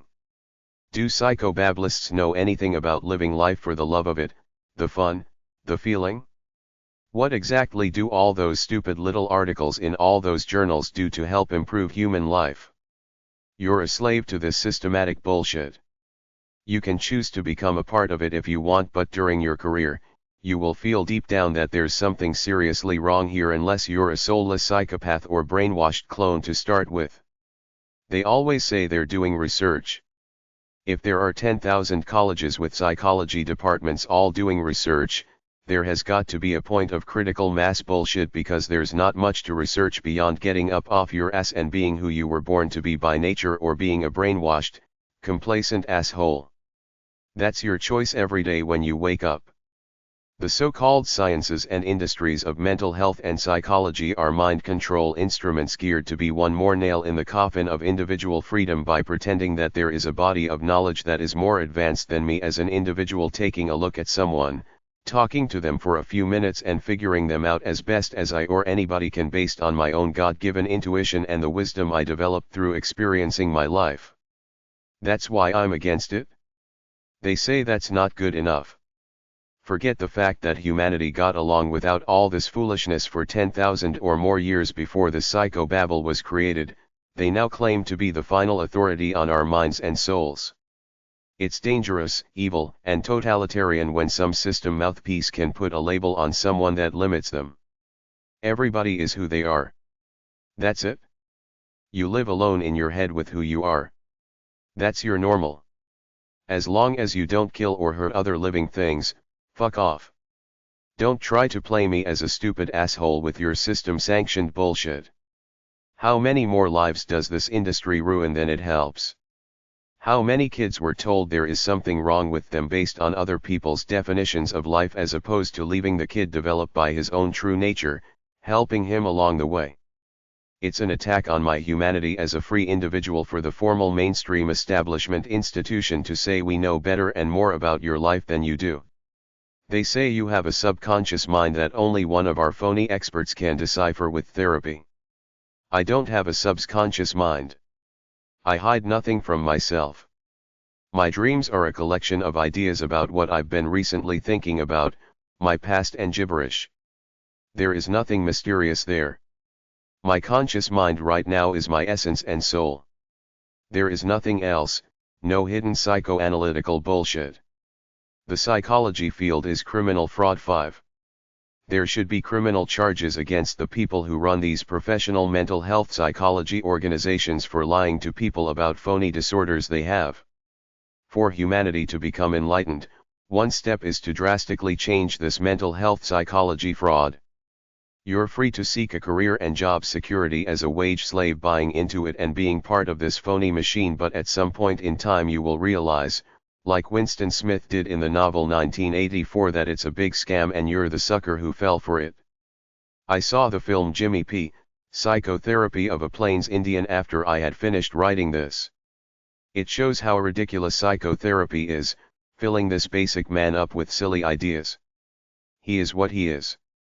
He has a true nature. Everything else imposed on him is a crime. How deep can the human mind go? All anyone owns is their true nature. How deep can relationships go with other people? Is that line from some poem true? Even the closest among us are still universes apart in the privacy of our minds. How does anyone stay inspired every day? Do they ever teach you that in any psychology course anywhere? Everybody has to live alone in their own head. All the psychobabble, inspiration and BS coming at you fades very quickly. You have to create your own standard of life and what you want to the best of your ability.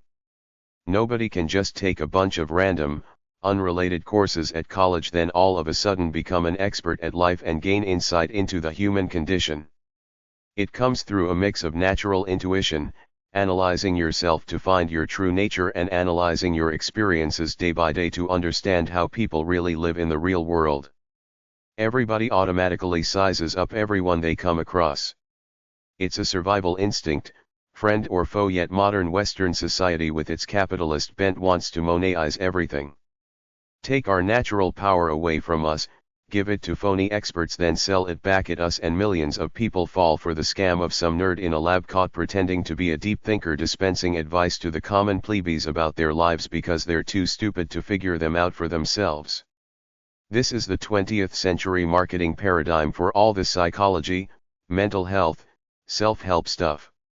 A lot of people are starting to see through the matrix that it's a bunch of doo-doo. Every human being has to live with themselves and create their lives as they live them. The mental health, psychology, and psychiatry industries have done a great job brainwashing most of the people into thinking these phony experts have some kind of advanced knowledge about the human condition, where they know more about other people's lives than these people know about their own lives. Have you ever heard someone say, "I'm left-brained" or "she's right-brained"? It's like saying I'm a stupid asshole for buying into all that silly brainwash that doesn't mean anything. Left-brained, right-brained. Somebody drilled holes into someone's head and realized we use different parts. I am because I think as a holistic essence. That's it. Everything else is BS. Their three big theories are psychoanalysis: you bury negative things in your past away in something called a subconscious mind through repression; behaviorism, a person responds to rewards and punishments; and humanism, some vague ideas about the nobility of human beings to self-actualize. These theories don't tell me how to live day by day. I don't have a subconscious mind. I don't hide anything from myself. I have no particularly bad memories of my childhood. I don't care about the past. I create my life as I live it. I don't repress anything. I may forget because it's buried away in my long-term memory, but I'm not purposely repressing bad memories. I don't need to pay a therapist to reminisce about my past to unlock phony hidden secrets they say I have buried inside of me somewhere that I have to open up and free myself. As far as behaviorism goes, I spent 4 years in the military making my bed in order to avoid punishments, but as soon as I left, I stopped. Behaviorism, rewards and punishments, has no effect on the human soul. It causes temporary changes in behavior. It doesn't change what a person is by nature, even though Thorndike, Skinner, and the Jesuits claimed they could make a child turn out any way they wanted through imposing a system of rewards and punishments. It's not true. You're born a certain way. You have to deal with society's bull as you grow up, but if you're strong, you eventually become who you were born to be by nature. The psychology field is criminal fraud 6. Humanism is a joke. Some guy by the name of Abraham Maslow created some fancy-looking diagram called the hierarchy of needs with self-actualization at the top, but he didn't tell you how to self-actualize every day, day by day. Most people I know are mooks. They don't want to reach into themselves to discover the greatest, most noble thing they are capable of, then live by it. They want to make some money any way they can, live comfortably, get drunk, eat junk food and be entertained. I don't like the brainwashing effect the mental health psychobabble industry has done on the human race, giving mental health professionals a halo effect, giving them too much power over people as though they have some kind of advanced insights into the human condition, but they don't. They only pretend to. They often abuse that power by prescribing drugs, electroconvulsive shock therapy, committing people to mental health wards involuntarily, and string people along in therapy sessions pretending to try to unlock deep things from their past, but in reality only trying to make more money. I heard stories about people going to psychiatric wards to get voluntarily admitted for real help they wanted. The first thing they do is put you on drugs, and if you refuse they threaten to kick you out or punish you. The therapist's business is to make money through therapy, so it's in their best interests to find as much as they can that's wrong with a person in order to make as much money as possible through therapy and prescribing drugs. They typically try to string people along for as long as they can, often by diagnosing them with 2 or more mental illness categories. This model of business is unethical because the so-called professional doesn't make money unless the person is mentally ill, so almost all of them overdiagnose people with all kinds of fake mental illnesses. Just look at that Svengali who manipulated Brian Wilson of the Beach for several years, turning him into a little wimp dependent on this ass to think for him. It's a big money racket. I heard stories about people who were not a danger to themselves or others getting involuntarily committed. It's too much control. They're giving a bunch of phony experts control over the most vulnerable people in society. They learn those 3 lame theories I just mentioned and those fictitious categories of people in the DSM, the Diagnostic Statistic Manual of Mental Disorders, then they supposedly become experts who can judge people and put them in different categories, but there is not one human being on the planet who knows what any other human being is thinking or feeling. These people are modern-day witch doctors. Their power is the power of illusion, to pretend they have advanced knowledge about how people operate, but they have no more insight than any human being with average intelligence, because you can't learn intuition, compassion, likability, and insight through books or in a classroom. You either naturally have these abilities or you don't. It's a big tragedy to give someone the power to talk to someone for 5 minutes, diagnose them into some mental illness category or several, then start them on drugs and other therapies to get the cash register ringing. The more people you diagnose with problems, the more money you make, even if there is nothing really wrong with them. It's not about caring people trying to help their fellow man. It's more like a dry clinical machine. Get a person diagnosed with one of the big mental illnesses that brings in lots of money and has lots of drugs available for it. Get the person hooked on the mental health drugs so they always feel a little bit hazy and can be perpetual patients. We need wise, enlightened, friendly, compassionate people to deal with our weak, confused lost souls, not some introverted nerds with a bunch of phony book knowledge and big egos pretending to be know-it-alls. We have to get rid of those categories and treat everyone as an individual. There is no scientific way to measure or understand any human being. They can't measure the neurotransmitters in someone's brain and determine that they have a biochemical brain imbalance. The best anyone can do is talk to someone and hope they're telling the truth. You can't watch anyone day after day to see how they live. Everyone's life is their own unique journey.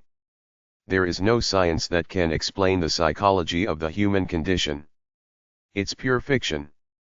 The social science fields are a testament to human creativity and foolishness. People with big egos never tire of trying to explain the human condition. Everybody has their own true nature. You can't go much further than that. People are a lot more selfish to evil than they think they are. If they weren't, 30,000 kids would not be dying every day of starvation and curable diseases according to UNICEF's child mortality statistics, while we gorge on junk food, fashion, video games, and stupid new self-help books ad tapes. Everything else with people is right now with the players involved. You can't study some social situation then predict what people will do. Individuals do whatever they want until the day we're implanted with a microchip that will control our behavior and make us docile wimps. So-called mental health professionals are at the same level as psychics. Both have some bullshit hocus pocus to try to dail the patient with their powers, then use whatever their intuition can quickly come up with and hope they're right, except that we worship the mental health professionals as system-sanctioned wise people while we laugh at the psychics. On top of that, almost every mental professional gets their patients on drugs as quickly as possibly. It's wrong for society en masse to buy into this stuff. Beware of the field of psychology and its many subfields. It's a testament to man's creativity, delusion, and foolishness, to create great realms of fiction pretending to gain deeper understanding into the human condition. Every psychologist feels like he or she has to add some more BS to this fake field that's supposedly about further understanding the human condition, when the truth is that we're all born alone with God-given wisdom to help us understand our lives. We all live alone in our own heads, known to no one but ourselves. To claim to create a science of human behavior when longtime couples still barely know each other and are universes apart in the privacy of their minds is a great scam, arrogance, and a testament to the stupidity of the human race in creating fake knowledge that loads of people buy into, or at least pretend to.